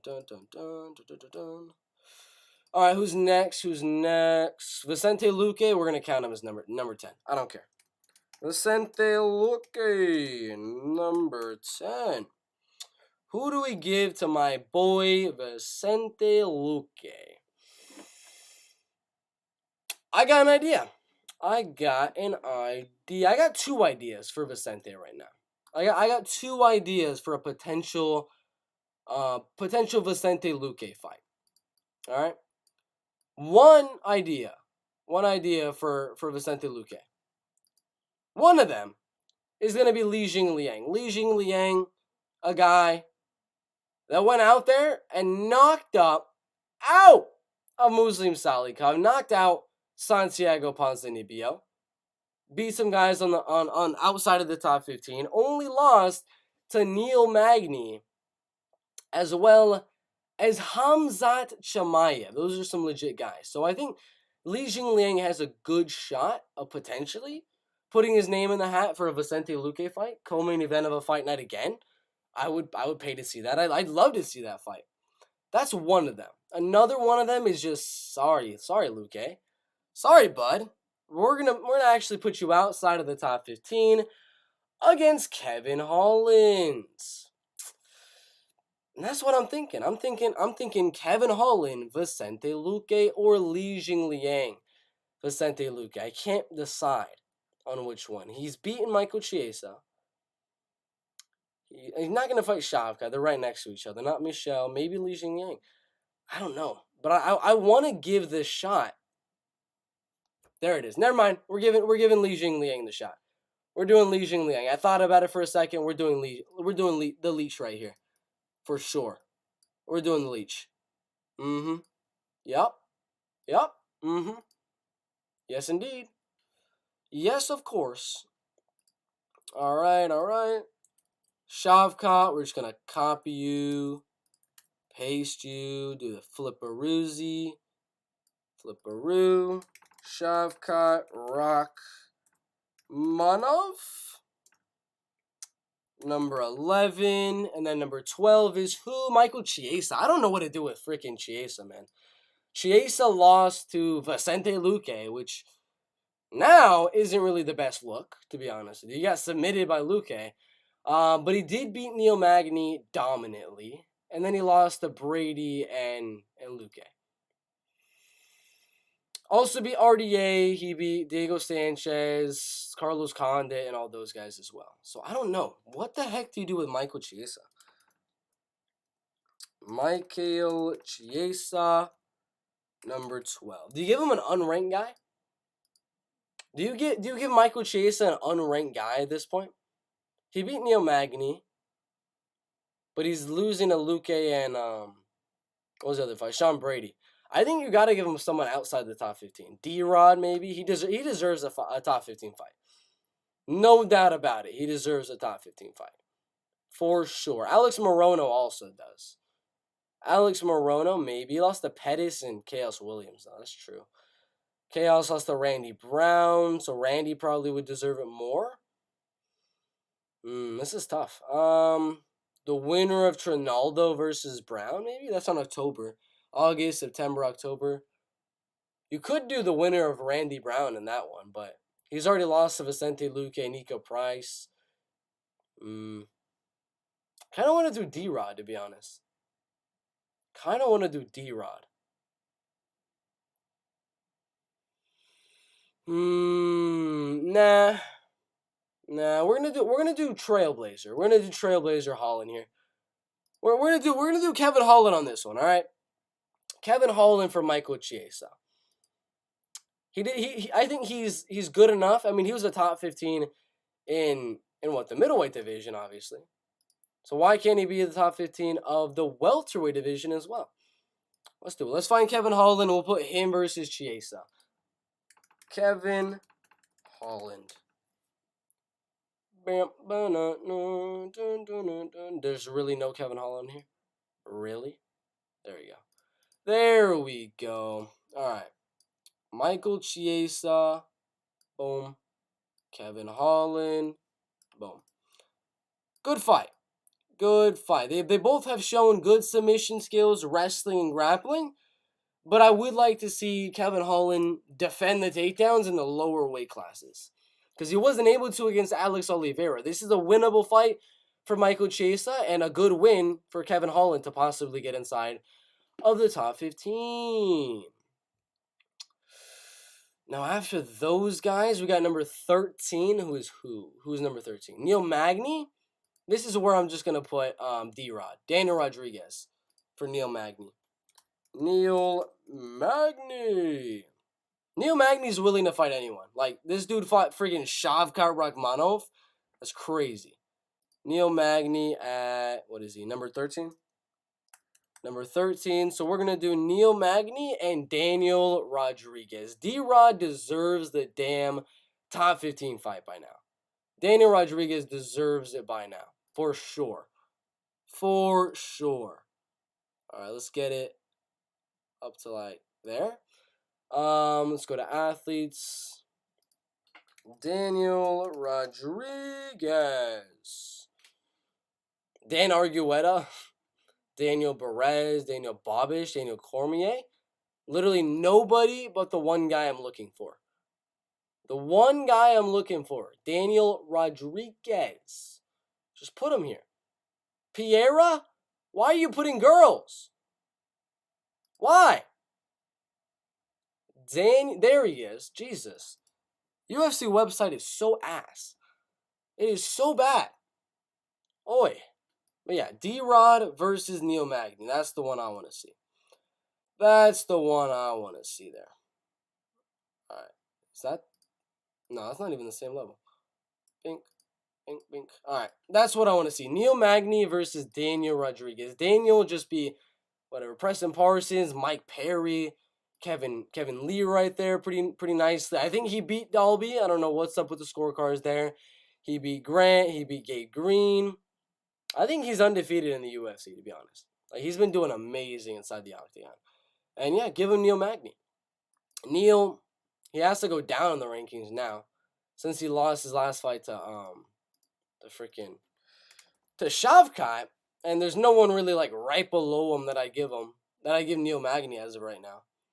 So yeah, that's the fight I would do. That's what I would do. Li Jingliang, we already did that one. That was Vicente Luque. Vicente Luque. No, right there. There we go. Bink. Jingliang Li. Number 14. And Vicente Luque. Vicente Luque. Alright, who's number 15? Michel Pereira. We did this one as well. Dun dun dun dun dun dun. Dun dun dun dun dun dun. Michel Pereira. I spelled it wrong. I didn't capitalize. Pereira, number 15, against Steven Wonderboy Thompson. Alright, that's what I got for welterweight. Let's read some comments as we slideshow through. Let's do a slideshow through every matchup in the welterweight division. Alright. Let me read it, and I'll kind of like skip through every now and then. Let's read these comments. We got a lot of damn comments. Jesus. Robert Tishis is pregnant? No. Jeff Neal versus Shavkat? I agree. You didn't remember the name. Wonderboy versus Holland? That fight, or Wonderboy versus Pereira, of course. One of those two fights. Bilal looks like someone that would have fun fights, but that is far from the truth. Oh, yes, Daddy. What the hell is that comment? Robert Tishis is pregnant? No. Well, what makes you say he looks like he would have fun fights? It's the glasses. It's because Bilal has very explosive features. Oh, my gosh. Tries to be the sunglasses guy like Tony. Allah Akbar. All right. Russian and former Soviet countries tend to be the best in street fights. I don't mind Bilal. I'd probably have a chip on my shoulder and be pretty cringy as well if I were from there, at least based on internet video street fights. Cage my IQ, says Shavkat, question mark. Bilal, bro, it ain't nothing to do with where he is from. You literally just said he is cringe because of his flag and wrestling Lamau. Bro, Chiesa will wrestle blank Holland, possibly. That's why we gotta test it. We gotta test the fight. What's up, young El Chapo? What's up, Ansaf? What is up, my guy? I just don't want to spell out that long name. At the end of the day, you're talking about him. That's what he wants. It's working. Bilal living in your head rent-free. Bilal the bomb. Mohammed. He's probably a good guy. Probably Jones, Connor, and Aljo, my least favorite fighters right now. I don't mean you hate the guy more, so he's your least favorite fighter as his style. I don't like Bilal, but that doesn't mean I hate him. Roydal. Forgot the last name. I'm sure he getting pay-per-view points for me roasting him on this insanely popular stream. This is a crazy stream, man. Bilal is watching this stream right now. This is one of the top streams on all of YouTube with all 19 viewers. Of course. It's a shame Shavkat and Luke are training partners. That would be a goated fight. That is true. Have you ever been to Nope. Again, bro, it's jokes for fun.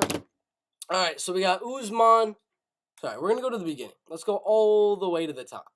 We'll show you everything we got right now. Cuban Hulk. What is up, my guy? I'll make a fun of any fighter, of course. Alright, UFC Matchmaker. Number 1 fight.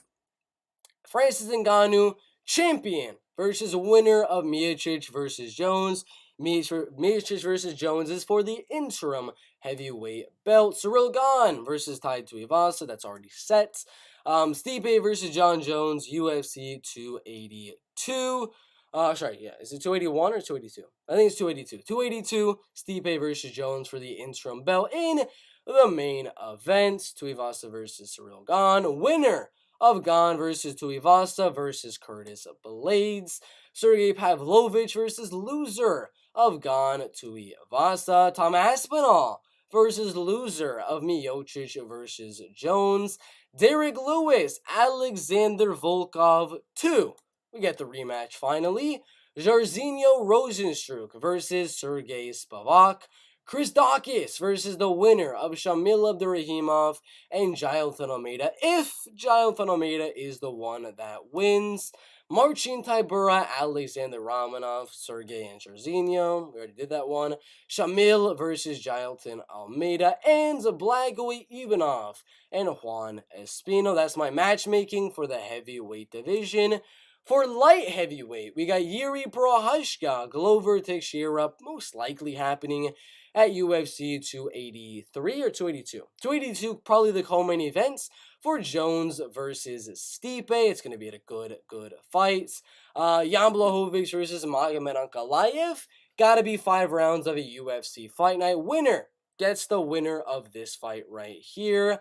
Alexander Rakic, once his knee is better, versus Jamal Hill.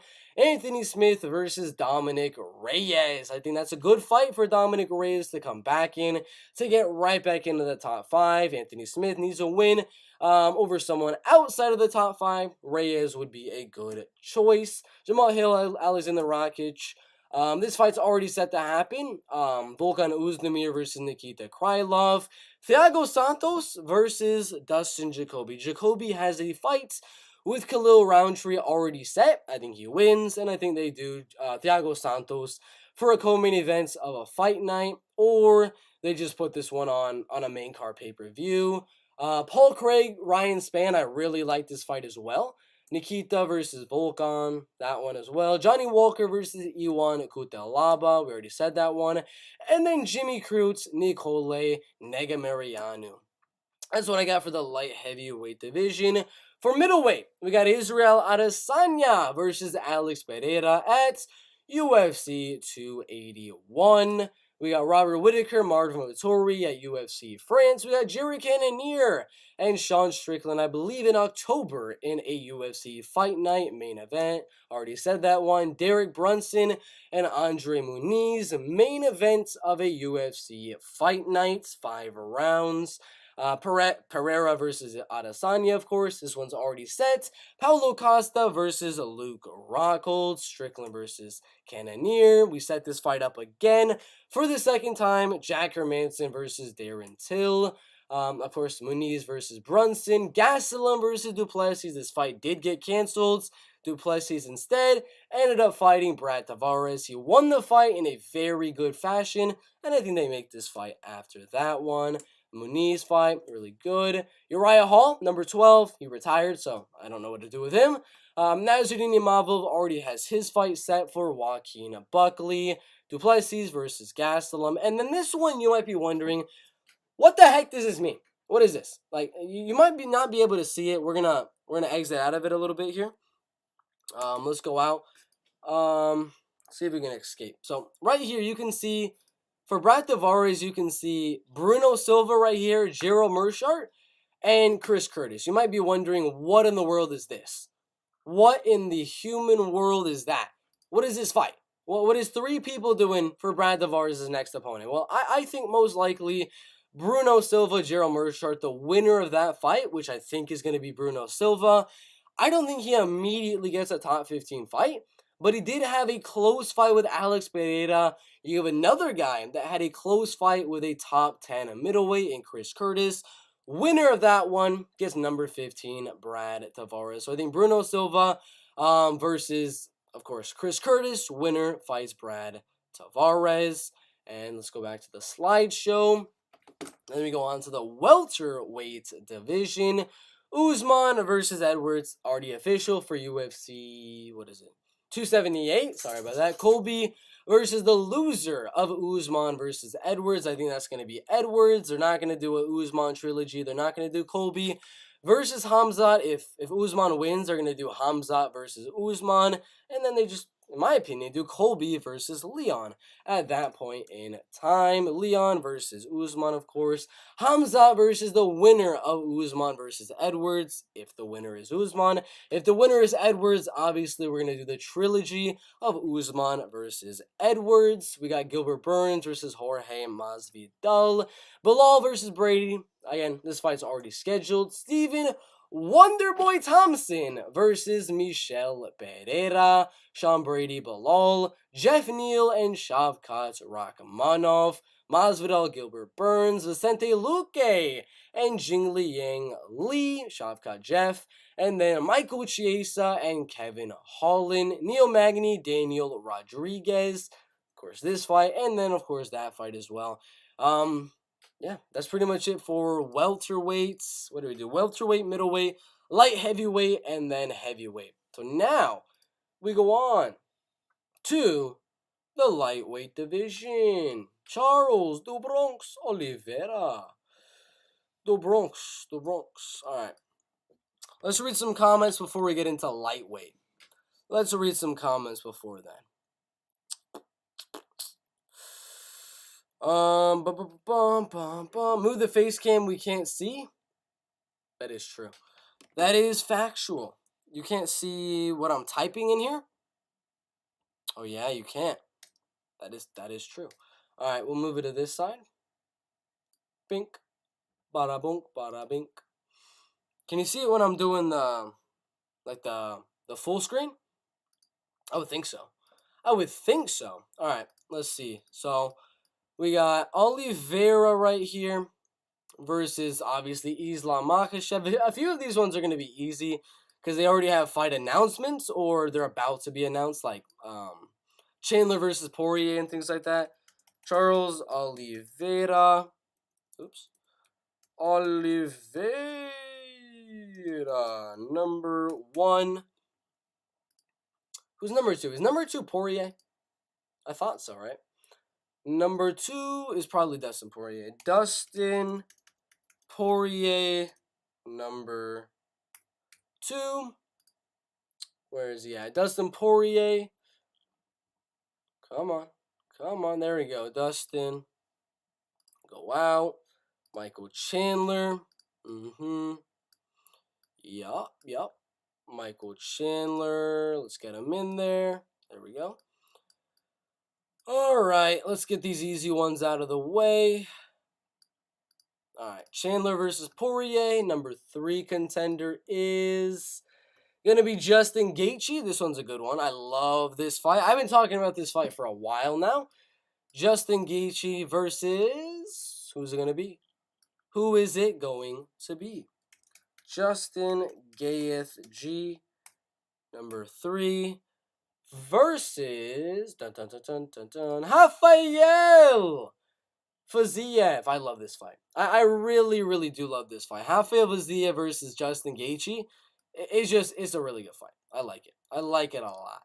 All right, number 4 is Islam Makhachev. So we'll just, copy and flippity like we always do when we got the same fights.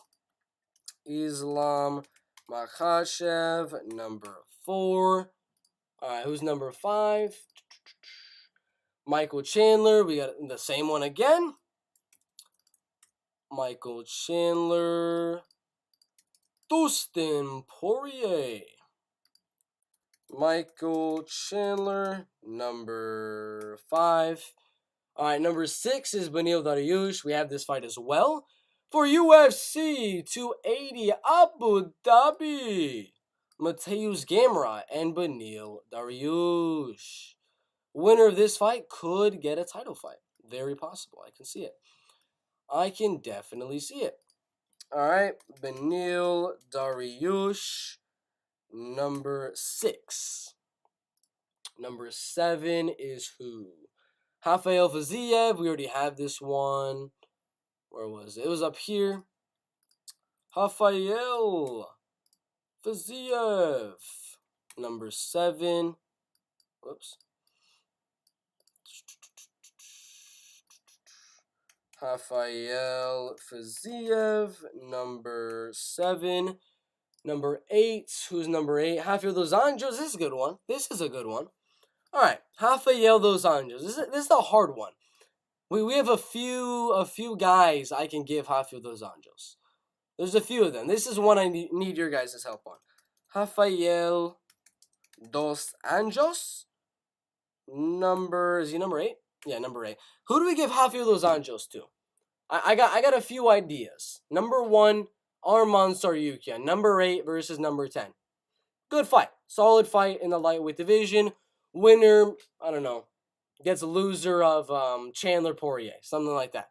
I don't know. Something like that would make sense. That's one of them. Arman Tsarukyan, Rafael dos Anjos. Another one could be Conor McGregor's return fight.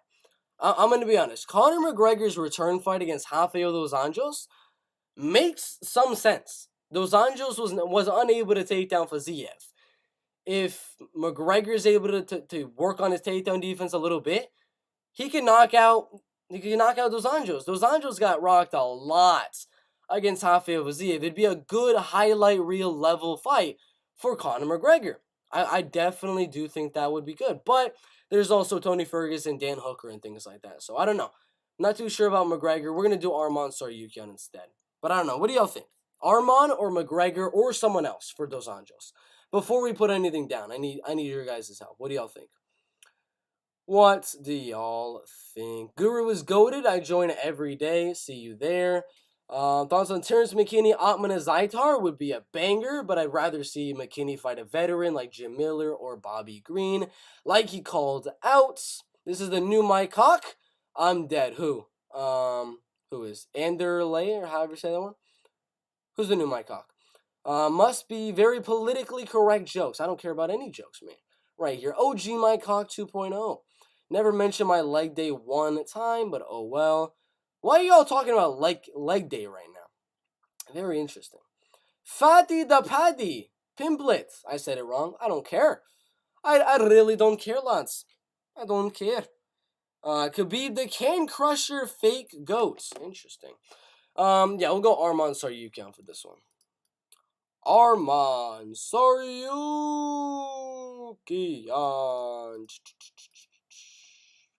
Alright, number 9 in the lightweight division is Mateusz Gamrot. So, yeah, we know what to do here. Copy, paste, copy, paste. Move it up here, boom. Move it like that, and move it like that.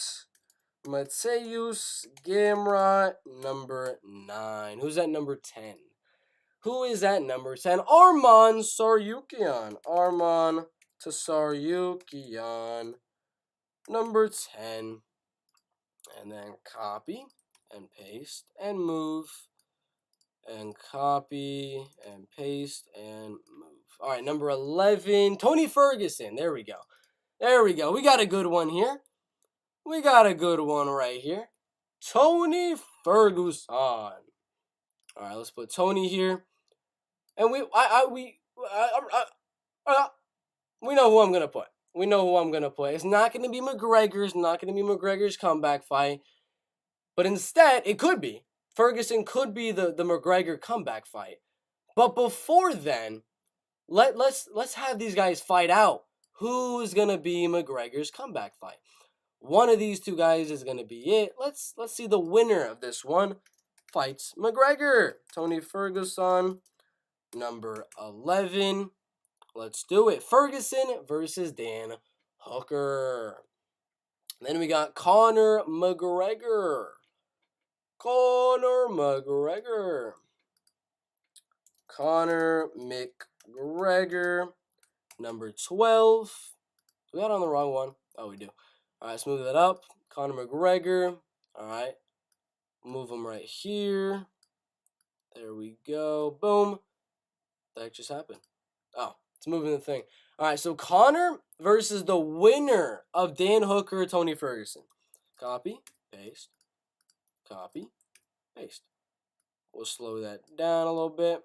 Put Ferguson right there. And we'll make that a little bit smaller. All right, we'll make it a little bit bigger because that's just looking a little weird. Bink. Bink. All right, that's better. Conor McGregor versus winner of Ferguson Hooker. But that's what I think. That's McGregor's return fight right there. The winner of Tony Ferguson and Dan the Hangman Hooker. And then, yeah, we got to do Dan Hooker now. Move him to that side. Dan Hooker, number 13. Then we'll go to number 14, who is Jalen Turner. Jalen Turner's a tough one. Jalen Turner, number 14. Jalen. Who do we give Jalen Turner to? Who do we give Jalen Turner to? Because he's looking like a great prospect right now. I'm gonna say a loser of Faziev Arman or loser of Gamrot Dos Anjos. I don't know which one though. I cannot decide which one. Jalen Turner, which one would be better? A fight with Dos Anjos or a fight with Benil? I'd say Dos Anjos. Dos Anjos probably be a better one. So let's do, where was it? Dos Anjos and Arman. Copy, paste, boom. Make it real small. Copy and paste. Make it real small. Bink. Bonk. Alright, just like that. Jalen Turner versus loser of RDA versus Arman. That's my thought. That's my thought right there. Because he could get RDA and he can break inside the top 10 with that win. But you can't do that now. You can't do number 8, number 14 now. Have to do like Arman or something like that. So that's what I think. Jalen versus the loser of our RDA versus Arman fight. And then Damir Ismagulov, similar thing, but different matchup, obviously.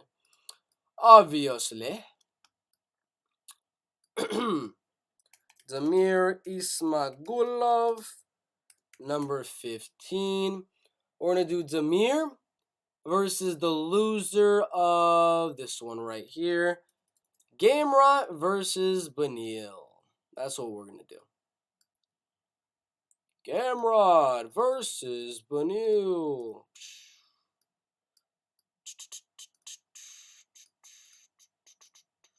Dink. Alright, that should be good to go. Damir Ismagulov versus loser of Dariush versus Gamrot. That's what I think there. And that is the UFC's lightweight division. We'll go from the top. And we will... Actually, we got to go out real quick. Move my thing to the normal side, you know. And let's slideshow it. I don't know what it looks like on slideshow. Probably puts my freaking thing in front of Islam's face right there. Let's move it on top. That's the only way we'd have to do it. So I'm not in Islam's face, you know. I was probably in it on the other one as well. But yeah, Oliveira versus Islam already happening. Poirier versus Chandler. Gaethje versus Faziev. That one. Gamrot versus Dariush. Already said that one. RDA versus Arman Tsarukyan. RDA Arman. Tony Ferguson versus Dan Hooker. The winner fights Conor McGregor. Jalen Turner versus loser of Arman Tsarukyan versus Rafael dos Anjos, and Damir Ismagulov versus Mateusz Gamrot. That's what we're going to do there. Alright, we're going to move myself. We're going to move my face to right here, but we're going to switch sides. We're gonna switch them real quick. We've done the whole stream on one side, but we're gonna switch it. Alright, that should be a little bit better. Alright, now for the featherweights. Now for Volkanovski. Alexander the Great. Volkanovski, champion. Versus who? Who does Volkanovski fight next? I don't know. Volkanovski versus Yair? Josh Emmett? Arnold Allen? I like Yair versus Josh Emmett. That's what I'm gonna do. Yair Rodriguez. And then we're gonna fight Josh Emmett. Dun dun dun dun dun dun dun dun. Bum bum bum.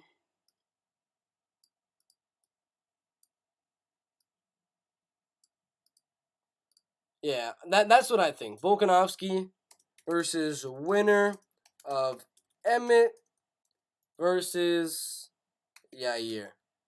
Of Josh versus Yair. We'll switch it to that. That's what we'll do there. Then we go on to Max Holloway. Max Holloway, I'm legit gonna say Arnold Allen. I want to see if Arnold wins that fight, title shot. If he wins that fight, give the man a title shot. Give him freaking Volkanovski at that point. So Max Holloway versus Arnold Allen is what I want. That's what I want. Not Calvin. I did not press that one. Come on. No. No. Alright, Max Holloway, number 1. But technically number 2.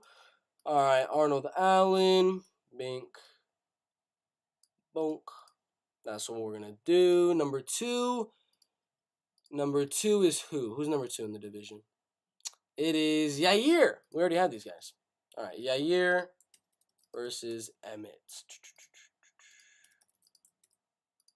Yair Rodriguez, number 2, versus Josh Emmett. Bink. 2 interim title fights. All right, let's read the comments before we get into some more. Gregor versus Patty. Book it. Why not?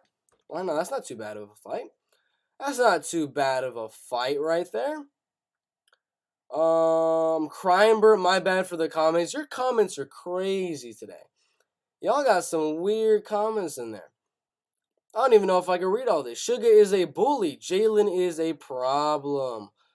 They both got that huge size advantage, though. That's true. And durability. Honestly, I like the idea of Damir versus Gregor Gillespie more than Gamrot Dariush loser. Again, when the hell is Gregor Gillespie coming back? I have no idea.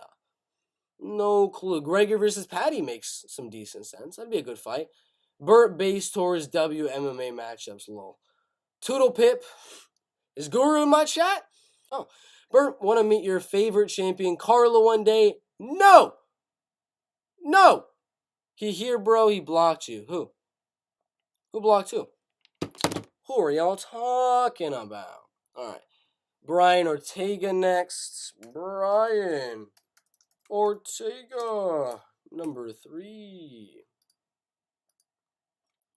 Josh Emmett, number 4. Oops. Who's number 5? Calvin Cater, number 5. Bink. Next one. Does not let me go to the next one. Arnold Allen, number 6. Chansung Jung, number 7. Chansung Jung, number 7. Giga Chikadze, number 8. Bryce Mitchell, number 9. Is that it? Alright, we'll just do these ones for now. Brian Ortega. Damn, what the heck do you do with Brian Ortega? Do you give him maybe Giga Chikadze versus whoever winner? Giga versus, isn't he fighting Sodiq Yusuf? The winner of that one, maybe? I don't know. Brian Ortega versus Calvin Cater? Maybe? Can't do Holloway, can't do Yair. Josh Emmett's not going to accept it. Arnold could accept it. Arnold could accept it, to be honest. Chansung Jung, they already fought. Giga, maybe. Bryce Mitchell, I think he'll fight someone else. Movsar Evloyev, Brian Ortega. Maybe.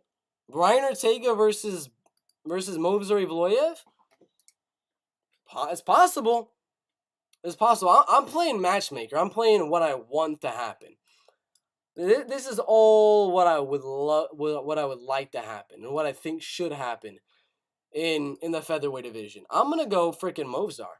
I'm gonna give Movsar a shot. This dude just dominated Dan Ige.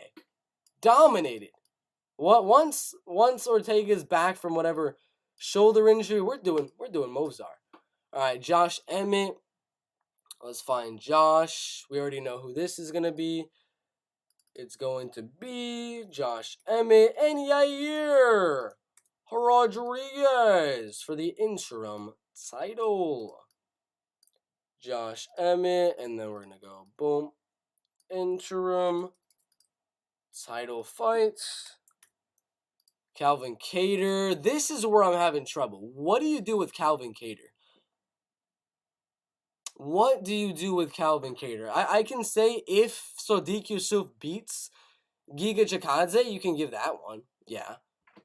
Maybe the winner of Ilia Topuria, Edson Barbosa?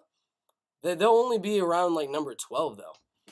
They'll be around number 12, and Calvin is still of caliber and of a level in the top of this division right now. Calvin Kattar. What do y'all think? What do we do with Calvin? What do we do with Calvin Kattar? I got no suggestions. No idea for Calvin right now. I'm a snowflake, frozen like Elsa. I can't do the accent, but Jesus, Adesanya is cringing, man. I think Allen versus Kattar and Ortega versus Mitchell are also great matches. Allen versus Kattar. What does that do for the rankings? They're right next to each other. 5 versus 6. That's not going to do much. In my opinion. In my opinion. What do we do with Kattar? Ortega versus Mitchell? I don't know. I want to do Mitchell versus Chan Sung Jung, though. Frozen like Elsa. Adesanya, frozen like Elsa. You should send those lines to Movie Bender. Bert, I listen to you every day before bed, and now I think of you. Okay. All right, bud. All right, what's up, Waleed Ismail? I'm just kidding. Waleed Sultan. Who should be Calvin Kattar's next opponent? I'm having trouble figuring out.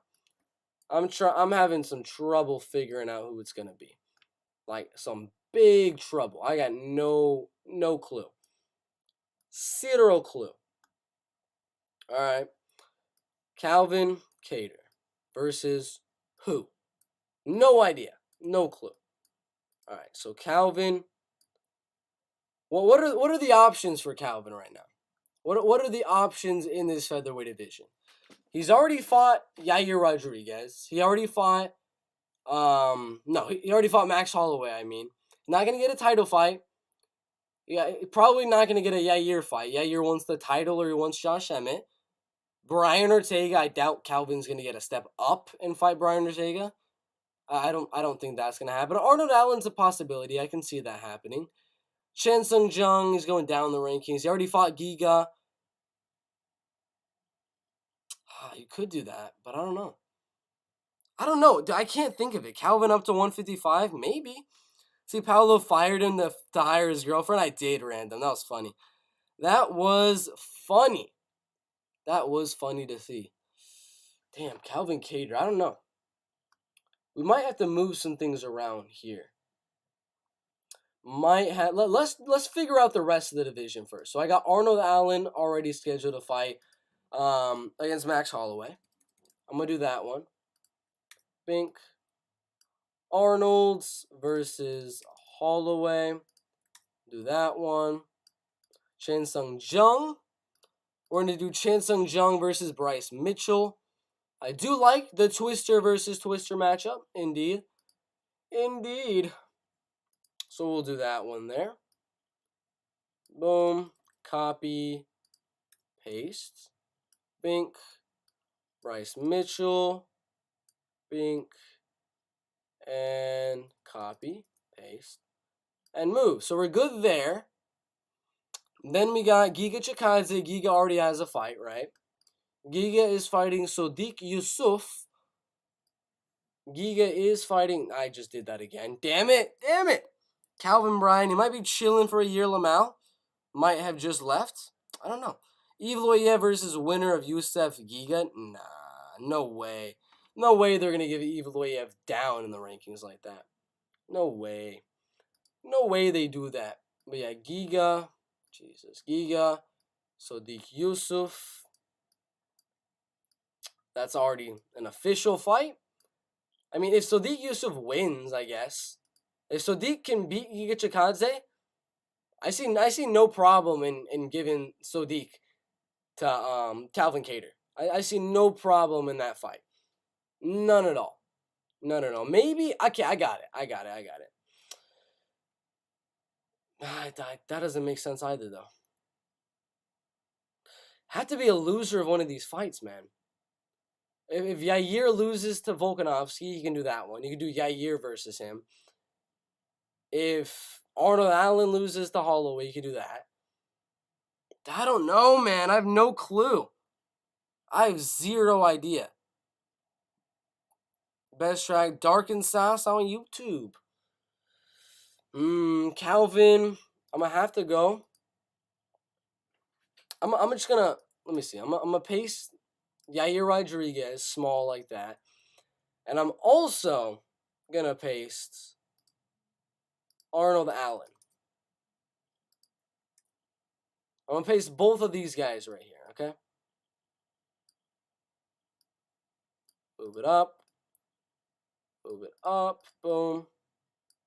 Just like that. Calvin Kattar versus Allen or Yair Rodriguez. If one of them loses their next fight. That's all I can think of. In my scenario right here, Arnold Allen is fighting Max Holloway. If he loses to Max Holloway, all right, we got two guys that lost to Max Holloway. We do Calvin Kattar versus Arnold Allen.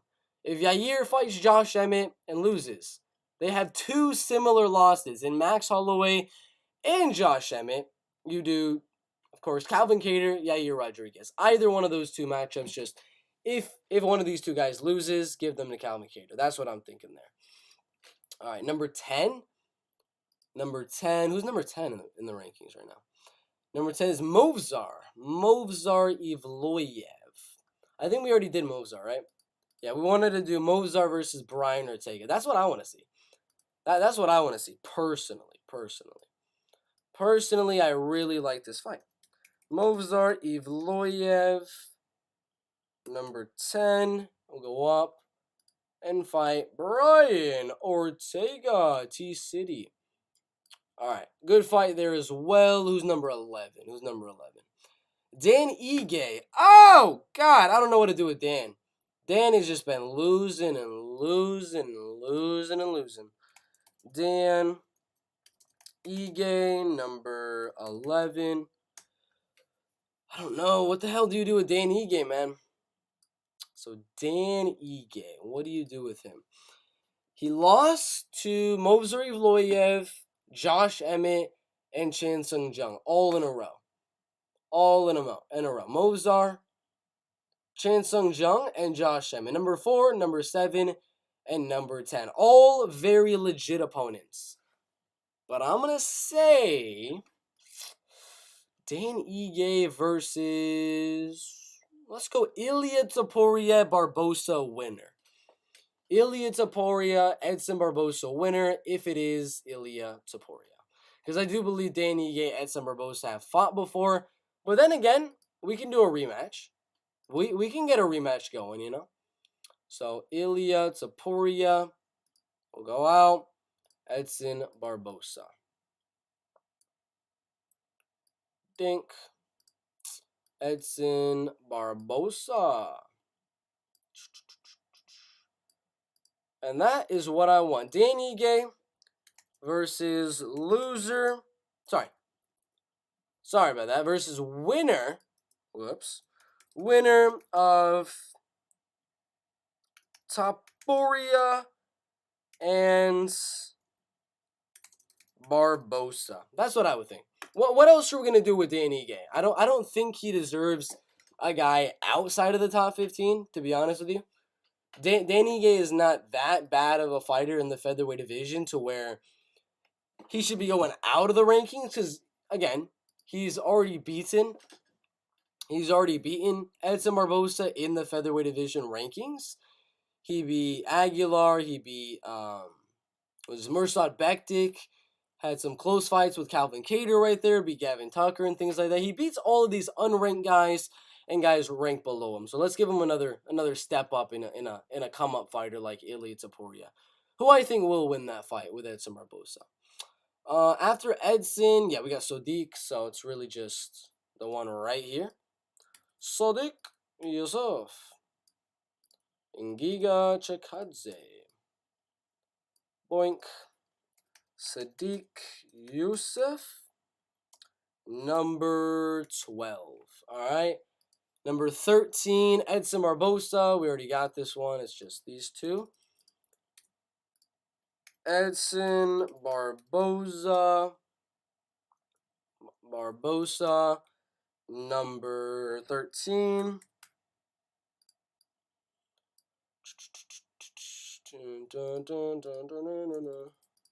Paste, boom, and boom. Then you copy that one, go 1, 2. Ilya Taporia, number 15. Bink, bada bink, bada bunk. Very nice. Very, very nice. All right, then Shane Burgos is the last one. Shane Burgos is going to be the last one. This guy, he beat Charles Jourdain. It was close. He almost lost, and then he did lose to Barbosa. But he's doing well against unranked guys. He's doing very, very well against like all of these unranked guys. Every unranked guy the UFC just keeps on giving him, he's just beating them. I don't know. He's just really good at beating unranked fighters. Number 14. But he does have 2 wins over those unranked guys. Edson Barbosa's right here. He already lost to Edson, but you know, it doesn't really matter too much to me. I want to give him a good striking match with the loser of Sodiq Yusuf and Giga Chikadze. That's what I want. So the loser of this fight versus Shane Burgos. All right. Make that a little bit bigger. Maybe a little bit bigger. That should be good to go. Shane Burgos versus loser of Yusuf and Chikadze. All right, that is the featherweight division matchmaking. Jesus. Oh my gosh, we've done it all. But we got 2 more. We got bantamweight and flyweight before we're done. Jeez. Yeah.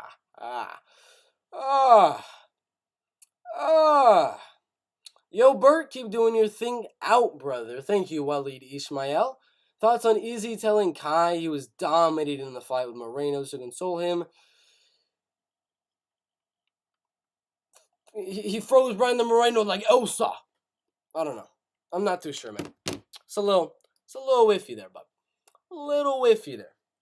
Aljamain Sterling, champion.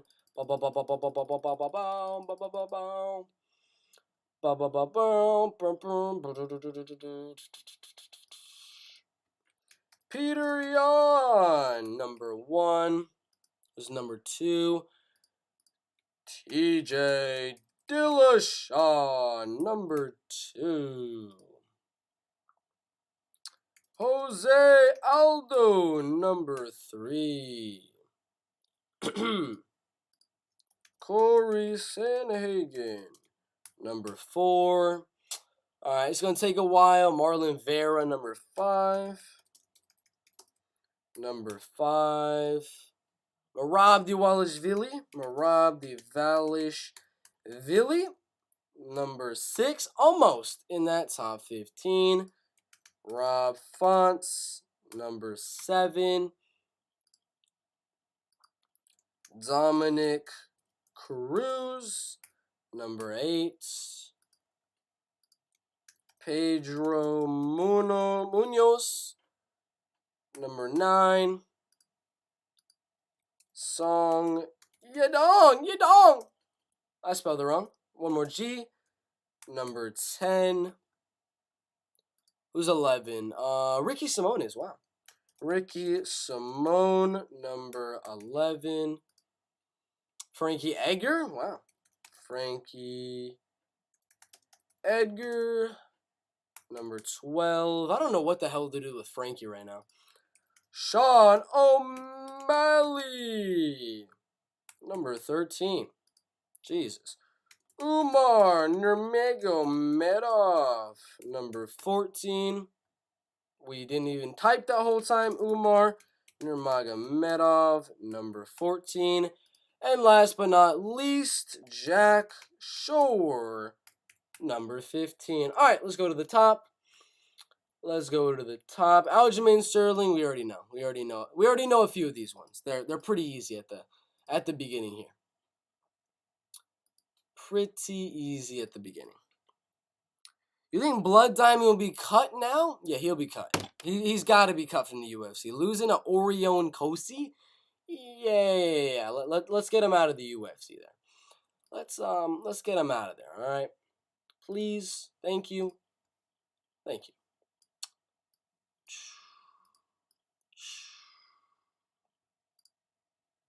TJ. Who's number 3? Jose Aldo. Number 3, I thought.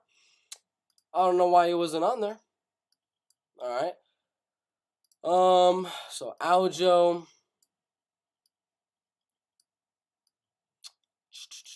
Man, it's taking forever. Going through like every single one of these guys. Sheesh. Think. Boeing. All right. Nope. All right, Piotr Yan next. Piotr Yan, jeez. Oh, we're almost there, guys. We're almost there to doing a full UFC ranking matchmaker video. Like, literally the entire UFC we're about to do. The whole thing. The entire thing. It is insane. All right. Number 13. That is not who I freaking copied. Is that who I copied? Copy. Number 13. Move that. Sean O'Malley. One sec. It's going to get a little bit slow right now, because I need to find all these pictures and stuff. All right. Sean O'Malley. Boom. Copy. Move him up here. Boom. Pedro Munoz. For number 9. That's not how we do it. Pedro for number 9. Right there. Copy. And then Umar Nurmagomedov as well. Yes, of course. And then there's Umar. All right. Is that equal? Make it bigger. Copy. Umar Nurmagomedov. All right. And then, all right, who next? Who is next? Probably Jose Aldo. Where are you at? Jose Aldo Jr. You already know he's going to fight. Marab Diwalish. Do you wash your willy? Da-na-na-na-na-na. Copy. Paste. Move. Sanhagen. Boom. Copy. Song Yadong. Move. Song Yadong. Alright. There is Song. Copy and paste. Alright, we know what's going to happen this weekend. Marlon Vera, of course, going to be fighting. I mean, bantamweight's already, scheduled out. There's every bantamweight fight has already been made. So, I really don't need to do much here for bantamweight. There's not too many matches I have to make or anything like that. Especially for this division.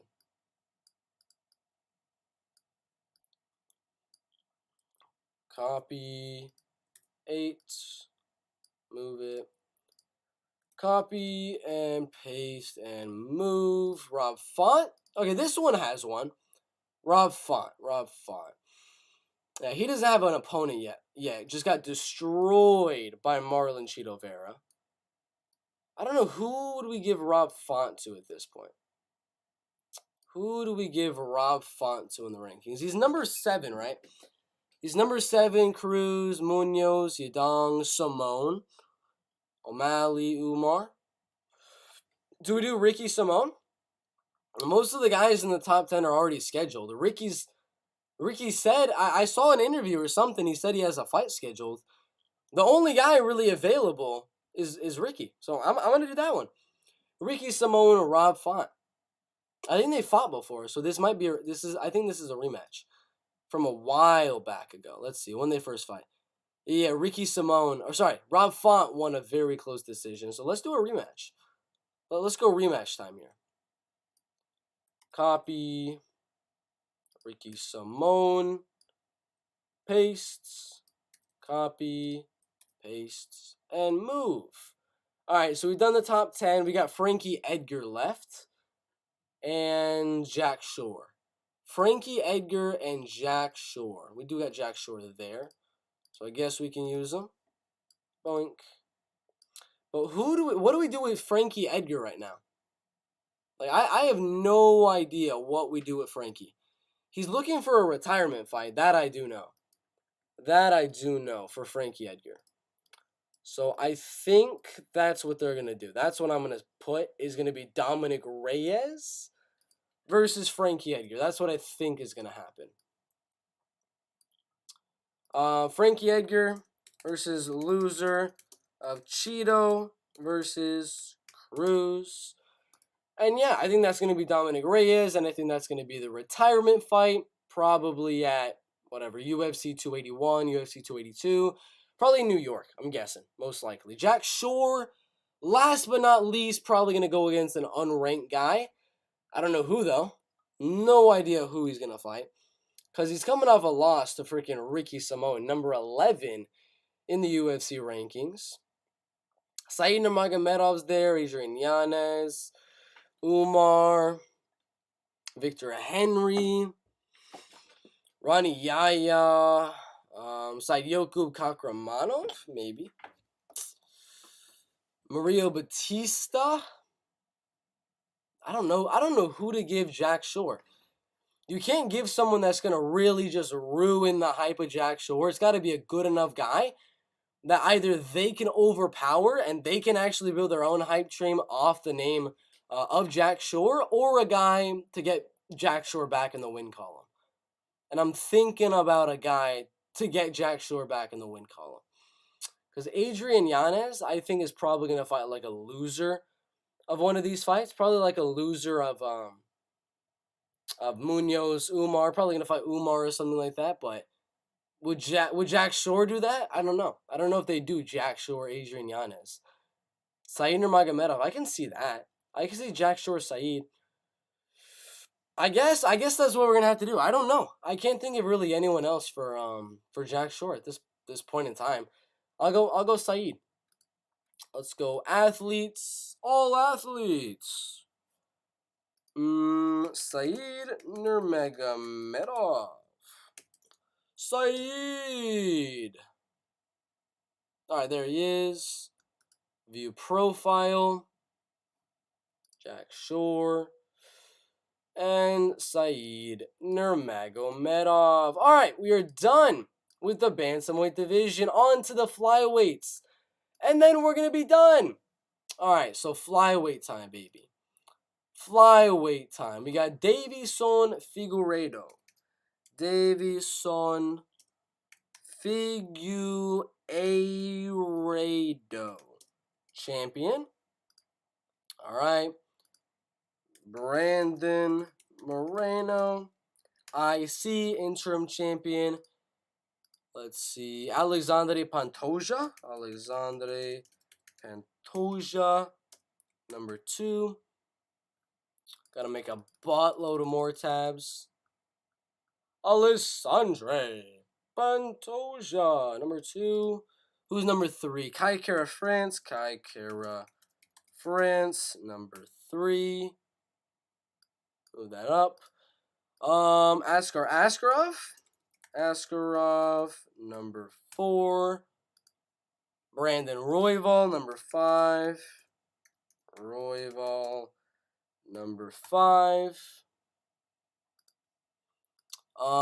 Alex Perez, number 6. Mateus Nicolau, number 7. Matt Schnell, Matt Schnell, number 8. David Dvorak, number 9. Tim Elliott, number 10. Amir Albazi, number 11. Number 11. Sumuderji. How do you spell that one? Muderji. Number 12. Manel Kopp. Number 13. Jeff Molina. Number 14. And Tagir Ulanbekov, number 15. All right, so we got the numbers there. We got the names there. We got I just deleted some tabs. Damn it. All right, Jeff Molina, number 14. One more. Tagir Ulanbekov, number 15. All right, so we got all the tabs, finally. Number 1, Figueiredo, we know. Figueiredo versus Moreno. We're going to do it again, like we always do. It's just going to keep on happening over and over and over and over again. We know this. Brando Moreno. And where is Davison? Figueiredo. Copy and paste and bink and copy and paste and copy and paste. And let's load more. Let's go way back when. And let's find Alessandro Pantoja versus the loser. Sorry, I'm just kidding. The winner of Figueiredo versus Moreno. Of course. Ink. That is the fight to make. Versus winner of Figgy Moreno. Of course. Give Alexandre Pantoja his damn title fight, please. Somebody do it. Alright.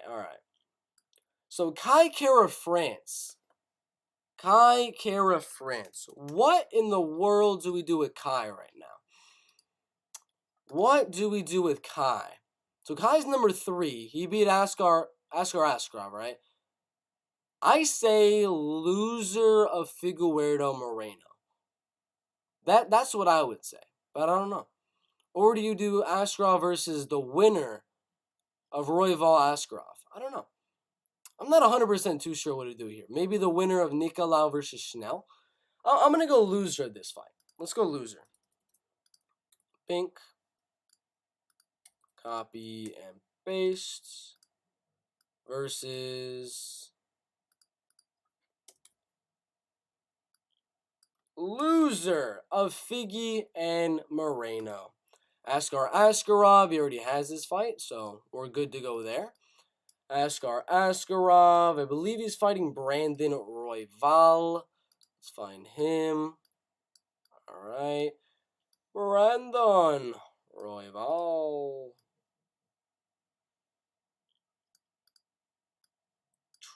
Alright, so Askar Askarov goes here. Bink. Royval goes here. Bink. Alright, so we're good there. Alex Perez. He's number 6 in the flyweight division rankings. It's gotta be someone coming up the rankings, rising up the rankings, like Jeff Molina, like Amir Albazi maybe. David Dvorak, no. Nicolau Schnell, no. I think they're probably gonna get like the loser of Royval versus Askarov. So I don't know. Alex Perez versus Amir Albazi, maybe. Amir Albazi, who's he fighting this weekend? He's fighting. Who is Amir Albazi fighting in 1 week or a few days or something? Oh, yeah, Figueiredo's brother. So it'd be Zhumagulov and the brother. He'd be at 11, Dvorak. Amir Albazi. Sumaderji's not going to get it. Manel Kopp, I don't think so. Yeah, I would say Amir Albazi. Let's do Alex Perez versus Amir Albazi. Alex Perez. Boom. And then copy that. And we'll find Amir Albazi. And Amir Albazi. And we'll put them together.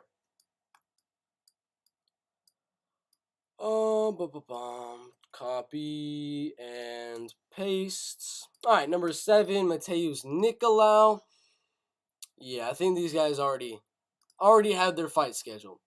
So there's gonna be a lot of copying and pasting for the next one. A little bit of copying and pasting. Mateusz Nicolau. Boom. Copy. Paste. Boom. They're already fighting each other, so yeah. We're just going to be copying and pasting for a little bit here. Mateusz Nicolau. Good win over David Dvorak. Very good performance. Very good performance, my son. Very good. David Dvorak? I don't know. I don't know about Davison right now. Or sorry, not Davison. David Dvorak. I don't know about him. He's at number 9 in the rankings. He's coming off a loss to Mateusz Nicolau. Manel Kopp, what's he coming off of? What's Manel Kopp's most recent win? It was the Zhumagulov knockout, the Ode Osborne knockout. Then he lost to Nicolau right there. So he lost to Nicolau, but you can give 2 guys that lost to Nicolau, David Dvorak and Manel Kopp. That's what we're going to do. David Dvorak. All right. David Dvorak and Manel Kopp. Copy. Paste. Boom. Find Manel. What do you feel is Amir Albazi's potential is? Future champion. He fights next week. Nah, I don't think he's going to be a future champion.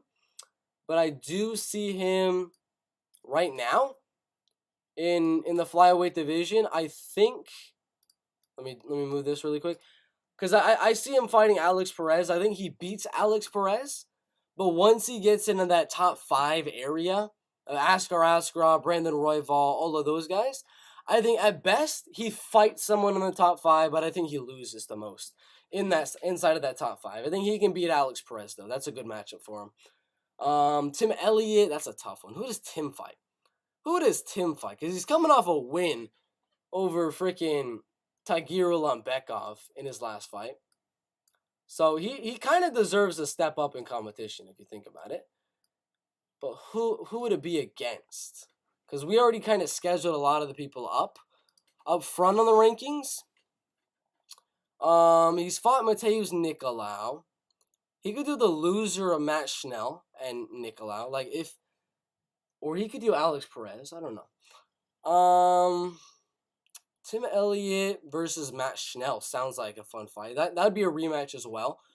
That'd be a rematch from the Ultimate Fighter. That's a long time in the making right there. Why not? Let's do that. Because I do think Mateusz Nicolau wins this fight. We could do the loser of that fight, or other than that, we'd have to get like Jeff Molina or something, which I don't want to get someone below him in the rankings. So, yeah, let's do Matt Schnell right there. Let's make it a little bit smaller. And then Mateusz Nicolau. Boom. Boom, boom, boom. Versus loser of Schnell versus Nicolau. Nicolau. Is that how you spell it? Nicolau? Yeah, that is how you spell it. Alright. Sumo Derji coming off a loss to Matt Schnell in his last fight. I'm saying set up the banger. Set up the banger. Jeff Molina versus Sumo Derji. I'm saying set up the banger right now. That's what you got to do. Unless there's any other fights I can think of for Sue. You could give him like Muhammad Mokayev coming off the rankings and things like that. Jeff Molina, who has Jeff beaten recently? It was like Zhalga Zhumagulov. Actually, I don't know. I don't know if I want to do that. I kind of want to do Muhammad Mokayev, to be honest with you. I kind of want to do Muhammad Mokayev versus Sumo Derji. Number 12 versus unranked Mokayev. That's kind of what I want. Jeff Molina, I don't know. Let's go to Tapology. Let's go to Tapology really quick. Rankings, worldwide. And then, of course, flyweights.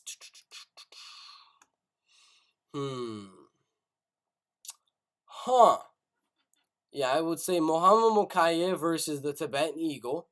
I think that's a good matchup for Tibetan Eagle. Muhammad Mokayev, I think that's a good one. Ode Osborne, Tyson Nam. Tagir is fighting Nate Maness. That's interesting.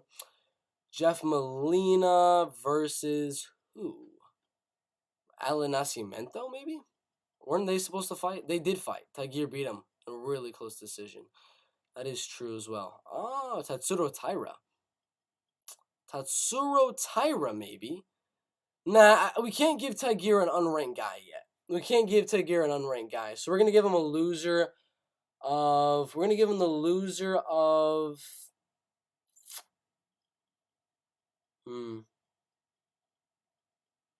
Tagir versus the loser? Because he lost to Tim Elliott recently. The loser of Amir Albazi and Alex Perez. We'll do that. We'll do that instead. That seems like a good fight for Tagir Ulanbekov. Is the loser of Alex Perez and Amir Albazi. I think it would be Alex Perez. So then you get a good Alex Perez fight to get a good submission onto your record. I think that would be a decent leveled idea for old boy Tagir right there. Let's find Tagir real quick.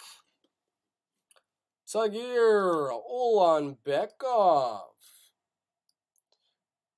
Bink. All right. Tagir Ulanbekov versus loser of Albazi versus Perez. And then Jeff Molina, on the other hand, I don't know. I don't know what the heck to do with Jeff. He beat Zhalga Zhumagulov in a split decision. Like that was a super close fight. Could have gone either way. And it's Zhalga Zhumagulov, guys. So I don't know what to think about Jeff. He beat Dano da Silva, Richie Lang, Jacob Silva, and then Zhalga Zhumagulov. Does he deserve to go up in the rankings right now? Or does he get like Ode Osborne to really secure that he's top 15 material? Because that's what I'm thinking. That's what I'm thinking. Ode did lose to Brian Kelleher, but that's a bantamweight. Went down and got 2 finishes, and then he beat CJ Vergara. If he beats Tyson Nam, I'm saying Ode inside the top 15, Jeff Molina. Striking battle, winner, probably goes up the rankings to fight loser of David Dvorak, Manel Kape. Loser of one of these fights. Probably that one. Loser of David Dvorak, Manel Kape. I would do that one. Ode Osborne would be my guy for Jeff Molina. All right, so let's go to the athletes. Mokayev is such a tough matchup. Yes, he is. Yes, he is indeed. All right, so who do I say? Who do I say for him? I might have just forgot. Ode Osborne, yes. Ode Osborne. Ode Osborne. So Ode Osborne, boom, and Tyson Nam. I go bigger, go big. That'll be good. Jeff Molina versus winner of Ode versus Tyson. And then, what was the last one? Where's Mokayev at? Sumo Derji versus Mokayev is what I was thinking. After he got submitted by Matt Schnell with the triangle, I think Mokayev can do some dirty things on the ground to him. Like, destroy him on the ground. So we're going to go Mokayev, see if we can find him. Muhammad Mokayev. But we're going to have to put the winner of Malcolm Gordon, Muhammad Mokayev. I guess. Actually, we'll just do that. Bink. Sumo Derji versus winner of Mokayev versus Gordon. All right. We did it. We're still going. Yes, we are, Alex McDonald. We just finished, though. We're done. Hallelujah. Hallelujah. Hallelujah. Yes, we are done. Finally. Took me hours. Took me forever. Took me years off my lifespan to do this. It took so long. Alright, it's right over freaking Mokayev's face. So we're gonna have to put my head up here, you know. Alright. We're gonna go through every single one of these. Every single one of these. Alright. We go on. Sock. 2. The UFC's rankings in the heavyweight through flyweight division. UFC matchmaker for a day. If I was UFC matchmaker for a day, these are all of the fights that I would make. Number 1, Francis Ngannou, the champion, versus the winner of Stipe Miocic versus John Jones. We got Ciryl Gane versus Tai Tuivasa. That's already set. Stipe versus John Jones for the interim title. Tuivasa Gane. Curtis Blades versus the winner of Ciryl Gane versus Tai Tuivasa. The winner of this matchup right here, for example, Curtis Blades, Tai Tuivasa, or Curtis Blades versus Ciryl Gane, gets the title shot after Stipe and John Jones. We got Sergey Pavlovich versus the loser of Ciryl Gane and Tai Tuivasa. Tom Aspinall versus the loser of Stipe Miocic versus John Jones. Derek Lewis versus Alexander Volkov. Jairzinho Rosenstruck versus Sergey Spivak. We got Chris Daukaus versus Jailton Almeida if he can beat Shamil Abdurakhimov. We got Alexander Romanov, Marcin Tybura, Sergey Spivak, Jairzinho, already said that one, already said this one as well. Jailton Almeida, Shamil Abdurakhimov, and Blagoy Ivanov and Juan Espino. That is the heavyweight division matchmaking right there. Light heavyweight, we got Yuri Prochazka, champion, versus Glover Teixeira. We got Glover versus Yuri. Jan Blachowicz versus Magomed Ankalaev. Alexander Rakic versus Jamal Hill. Anthony Smith versus Dominic Reyes. We already said this one. Volkan Oezdemir versus Nikita Krylov. Thiago Santos versus Dustin Jacoby. Paul Craig versus Ryan Spann. Already said it. Johnny Walker versus Iwan Kutalaba. Already said it. And Jimmy Cruz versus Nicole Negumereanu. Those are the light heavyweight division fights to make next. Next is middleweight. Israel Adesanya versus Alex Pereira. Robert Whittaker, Marvin Vettori, Jared Cannonier, and Sean Strickland. Already said this one. Derek Brunson, Andre Muniz, 5-round main event of a fight night. Pereira Adesanya. Costa versus Luke Rockholds. Sean Strickland, Jared Cannonier. We reset the fight with Jack Hermanson and Darren Till. Finally make it happen. Andre Muniz versus Brunson. Kelvin Gastelum versus Dricus du Plessis. Uriah Hall, retiring from the MMA or from the UFC. Nasruddin Imavov versus Joaquin Buckley. Du Plessis versus Gastelum. And you might be wondering what this one means. Brad Tavares versus the winner of Bruno Silva versus Gerald Meerschaert. The winner of that fight fights Chris Curtis on the main card of a pay-per-view. And then the winner of that one fights Brad Tavares. Then we go on to the welterweight division. Usman versus Edwards. Colby Covington versus the loser of Usman versus Edwards. Only if that loser is Leon Edwards. Because if the loser is Usman, they're going to probably do the trilogy, and Colby's probably going to fight Hamzat or something like that. Edwards versus Usman, obviously. Hamzat versus the winner of Usman versus Edwards. Again, if that winner is Usman. Gilbert Burns versus Jorge Gamebred Masvidal. Bilal Muhammad versus Sean Brady. Stephen Wonderboy Thompson versus Michel Pereira. Sean Brady versus Bilal Muhammad. Jeff Neal versus Shavkat Rakhmonov. Jorge Masvidal versus Gilbert Burns. Vicente Luque versus Li Jingliang. We already said this one. Chiesa versus Kevin Holland. Neil Magny versus Daniel Rodriguez. Already said that one. And we already said that one. Then for the lightweight division, Charles Oliveira and Islam Makhachev. Dustin Poirier and Michael Chandler. Justin Gaethje and Rafael Fiziev. Already said it. Beneil Dariush versus Mateusz Gamrot, already said it. Rafael Dos Anjos versus Arman Tsarukyan. That's going to be a very solid fight. Gamrot versus Beneil Dariush. Tony Ferguson versus Dan Hooker. And the winner of Tony Ferguson versus Dan Hooker is going to be fighting Conor the Notorious McGregor. Jalen Turner versus the loser of Rafael Dos Anjos and Arman Tsarukyan. Damiris Magula versus the loser of Dariush versus Gamrot. Or, if Gregor Gillespie comes back, we'll substitute him in there instead. But this is what we have right now. I don't know if Gregor is going to come back or not. Then, for the featherweight division, Alexander Volkanovski, champion, versus the winner of Josh Emmett versus Yair Rodriguez for the interim featherweight belt. Max Holloway versus Arnold Allen. I really like that one. Yair versus Josh Emmett for the interim championship. Then we got, of course, Brian Ortega versus Movsar Evloev.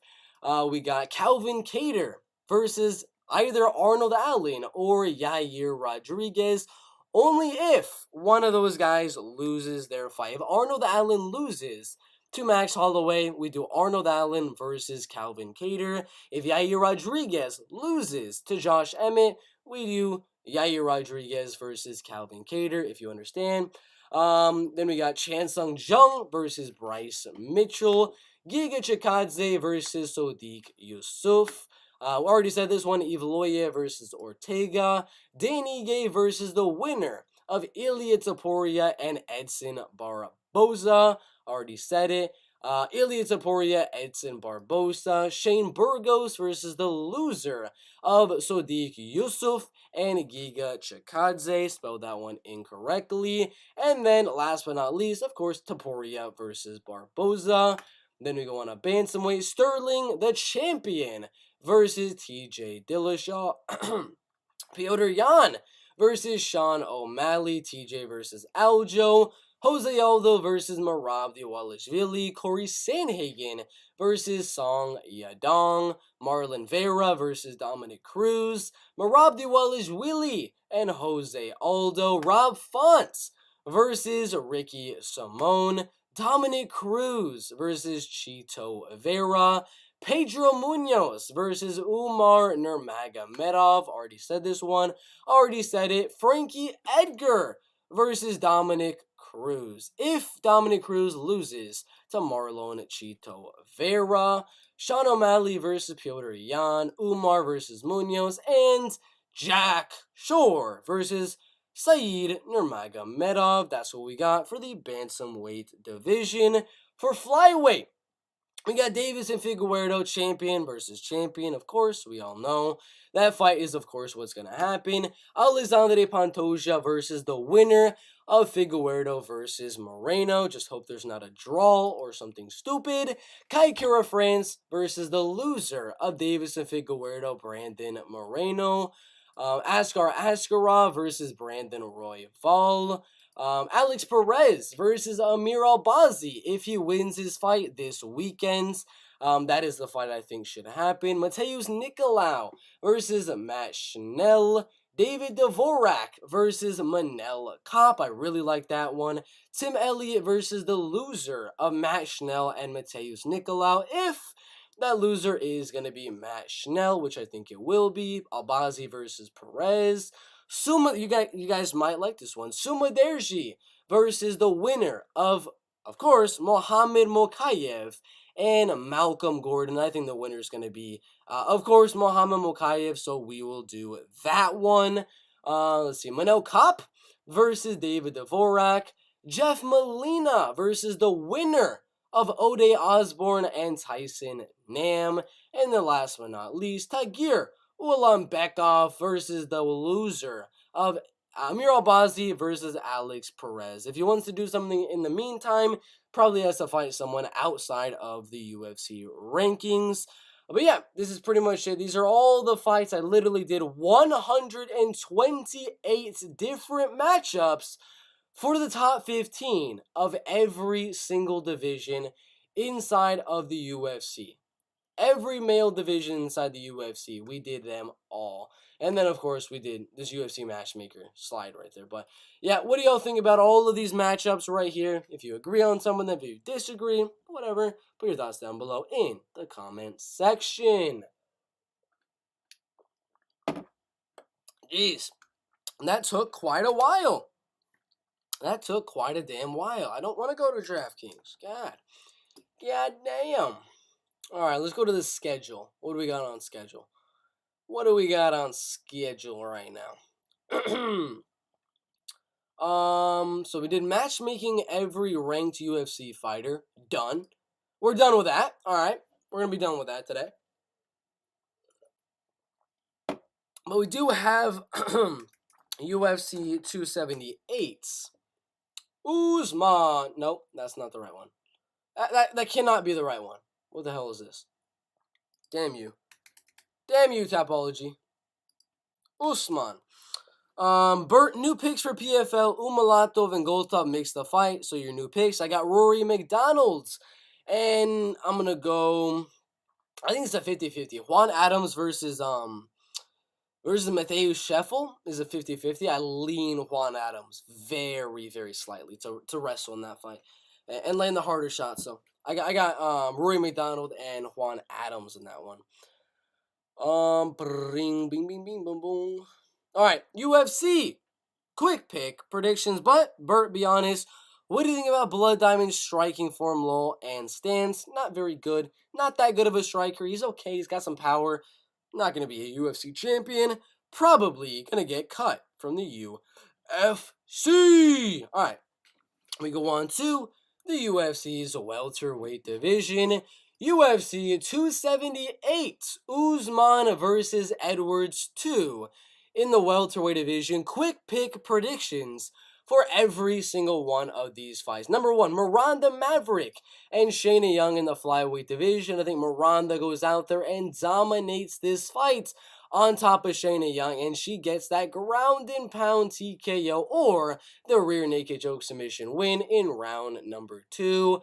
Jared Gordon, Leonardo Santos, I think is mainly going to be some striking with some takedowns mixed in from Jared Gordon, but I think Jared edges out a very close 29-28 decision. Amir Albazi, Francisco Figueiredo. Amir, I think he takes him down, controls him, defends submissions, and wins a 30-27 unanimous decision. AJ Fletcher, Ange Lusa. Ange is going to make this interesting. He's going to win one of the rounds using his crazy reach advantage to stay at range and land more volume. But AJ will close the distance and land explosive strikes and hurts Andre Lusa throughout this fight, not to mention the mix-in of the takedowns. I think AJ Fletcher's got a good chance to finish, but again, Munir Lazzez could not finish. So I'll go AJ Fletcher by a decision. Lucy Pudilova versus Yanan Wu. Not a fight I really want to be doing a prediction for because Lucy has not fought in the UFC for quite a while. I have not watched too much film on Lucy Pudilova in the last however many years or whatever the case may be, but I'm gonna go Lucy Pudilova by decision. It's just gonna be 3 rounds of striking. We'll see maybe 1 or 2 mixed in takedowns as well. Victor Altamirano and Daniel da Silva. I think Daniel's going to go out there looking for the finish, coming forward, just trying to land some really, really huge shots on Victor Altamirano. But I think it's going to be a 50-50. This is one of them where the volume is going to be very, very even. Da Silva is going to be landing more power. Altamirano, I think he's going to be landing a little bit more volume. It's going to come down to the judges. I think Daniel probably is going to need a finish in this fight, or he's going to need to look like he's about to get the finish in round number 1 or round number 2. I'm going to go Victor Altamirano. I think he outstrikes Daniel da Silva, and when Daniel gets a little bit too zealous going for those big power punches, he gets taken down. Victor Altamirano, Arichi Lang, Jay Perrin. Jay Perrin's tough. Was able to survive Mario Batista right there. Able to survive a lot of his fights inside of the UFC. Damn, I want to see a knockout in this fight, but Jay Perrin's tough. I'm going to go Arichi Lang by decision. Much better striker, much better power, and good at takedown defense against non-Cody Durdens in the UFC's flyweight or bantamweight division. Sean Woodson, Luis Saldana. That's an interesting one. Luis Saldana did lose to Austin Lingo right there. I am going to go Sean Woodson to win this fight. And I think he gets a finish here. I think he's going to pour on the pressure on Luis Saldana, get the TKO win in round number 2. Alexander Romanov, Marcin Tybura. It's a tough one. He's coming off a good submission win over Chase Sherman. TKO win, decision win, and then a lot of other submissions.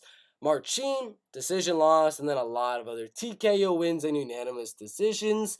I'm going to go Alexander Romanov by a 29-28 decision. He'll land some takedowns early, and then they'll strike in round 2 and round 3. Romanov will win round 1 and round 2, lose round 3, and win the fight on the scorecards. Jose Aldo Merab Dvalishvili. I think Jose defends the takedowns. Not for the most part. He will get taken down a few times here, but I think he gets up from the takedowns. It is 3 rounds. If it was 5 rounds, I'm going all day Merab Dvalishvili.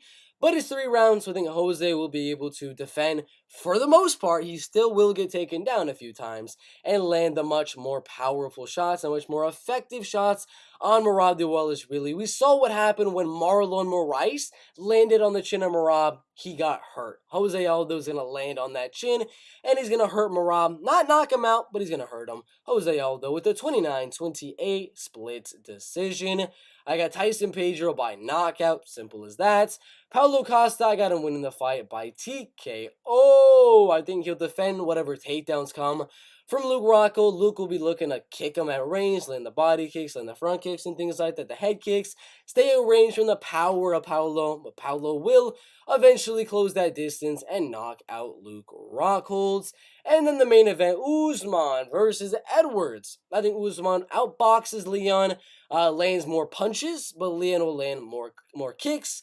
But the clinching game of Usman will get him the win. The kicks and the punches are going to kind of nullify each other, but the clinching game of Kamaru Usman is going to be what saves him here and gets him the win on the judges' scorecards. I got Usman winning, Paulo Costa winning, Tyson Pedro winning, underdog Jose Aldo winning, Alexander Romanov, Sean Woodson, Arichi Lang, Victor Altamirano, Lucy Pudilova, AJ Fletcher, Amir Albazi, Jared Gordon, and Miranda Maverick. Those are the picks. Those are the quick picks. Make sure to like, make sure to subscribe, and we'll see you in the next one. Let's go.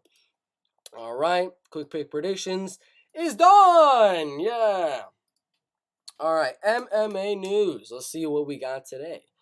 What MMA news do we have in store? What do we have in store for today?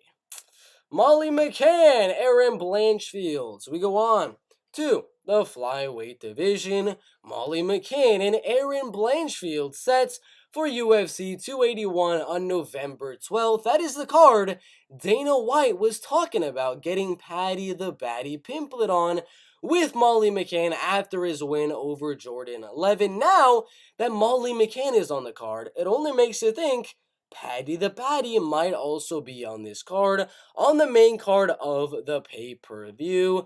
But this is a good fight. We got Molly, who's only lost recently, was Tayla Santos, who just got a really good win in her last fight. Sorry, not not a really good win, but a really good performance over Valentina Shevchenko in her last fight. And Molly McCann ended up hanging with Tyler Santos and was able to not get submitted or anything like that by Tyler Santos. Now she's fighting another very good wrestler, very good grappler, but does not have nearly as good of the striking as Molly McCann. So I see this fight being very, very close.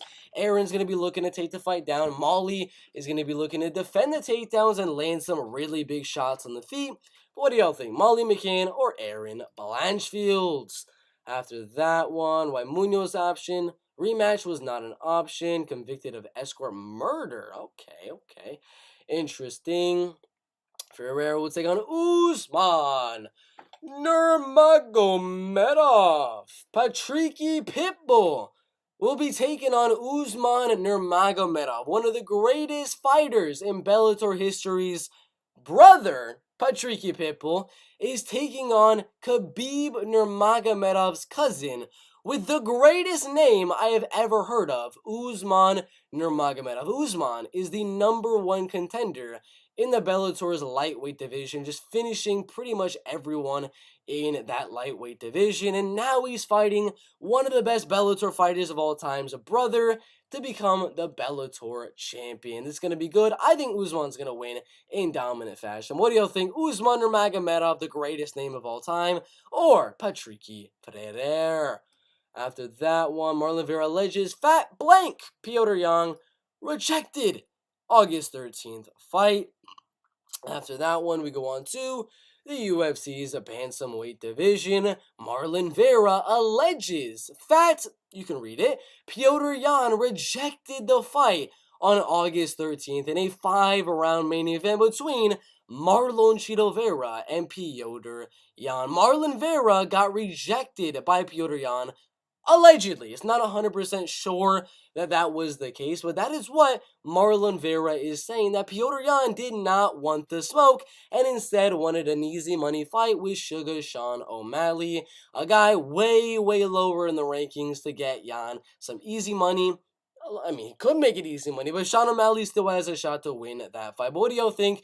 Did Piotr Yan reject Marlon Vera for the money of Sean O'Malley, or did he reject Marlon Vera because he's legitimately worried about losing in a 5-round fight to Marlon Chito Vera? What do y'all think? Vera versus Yan, who would win in the bantamweight division? Sterling Cejudo punked O'Malley at UFC 276. That was funny, man.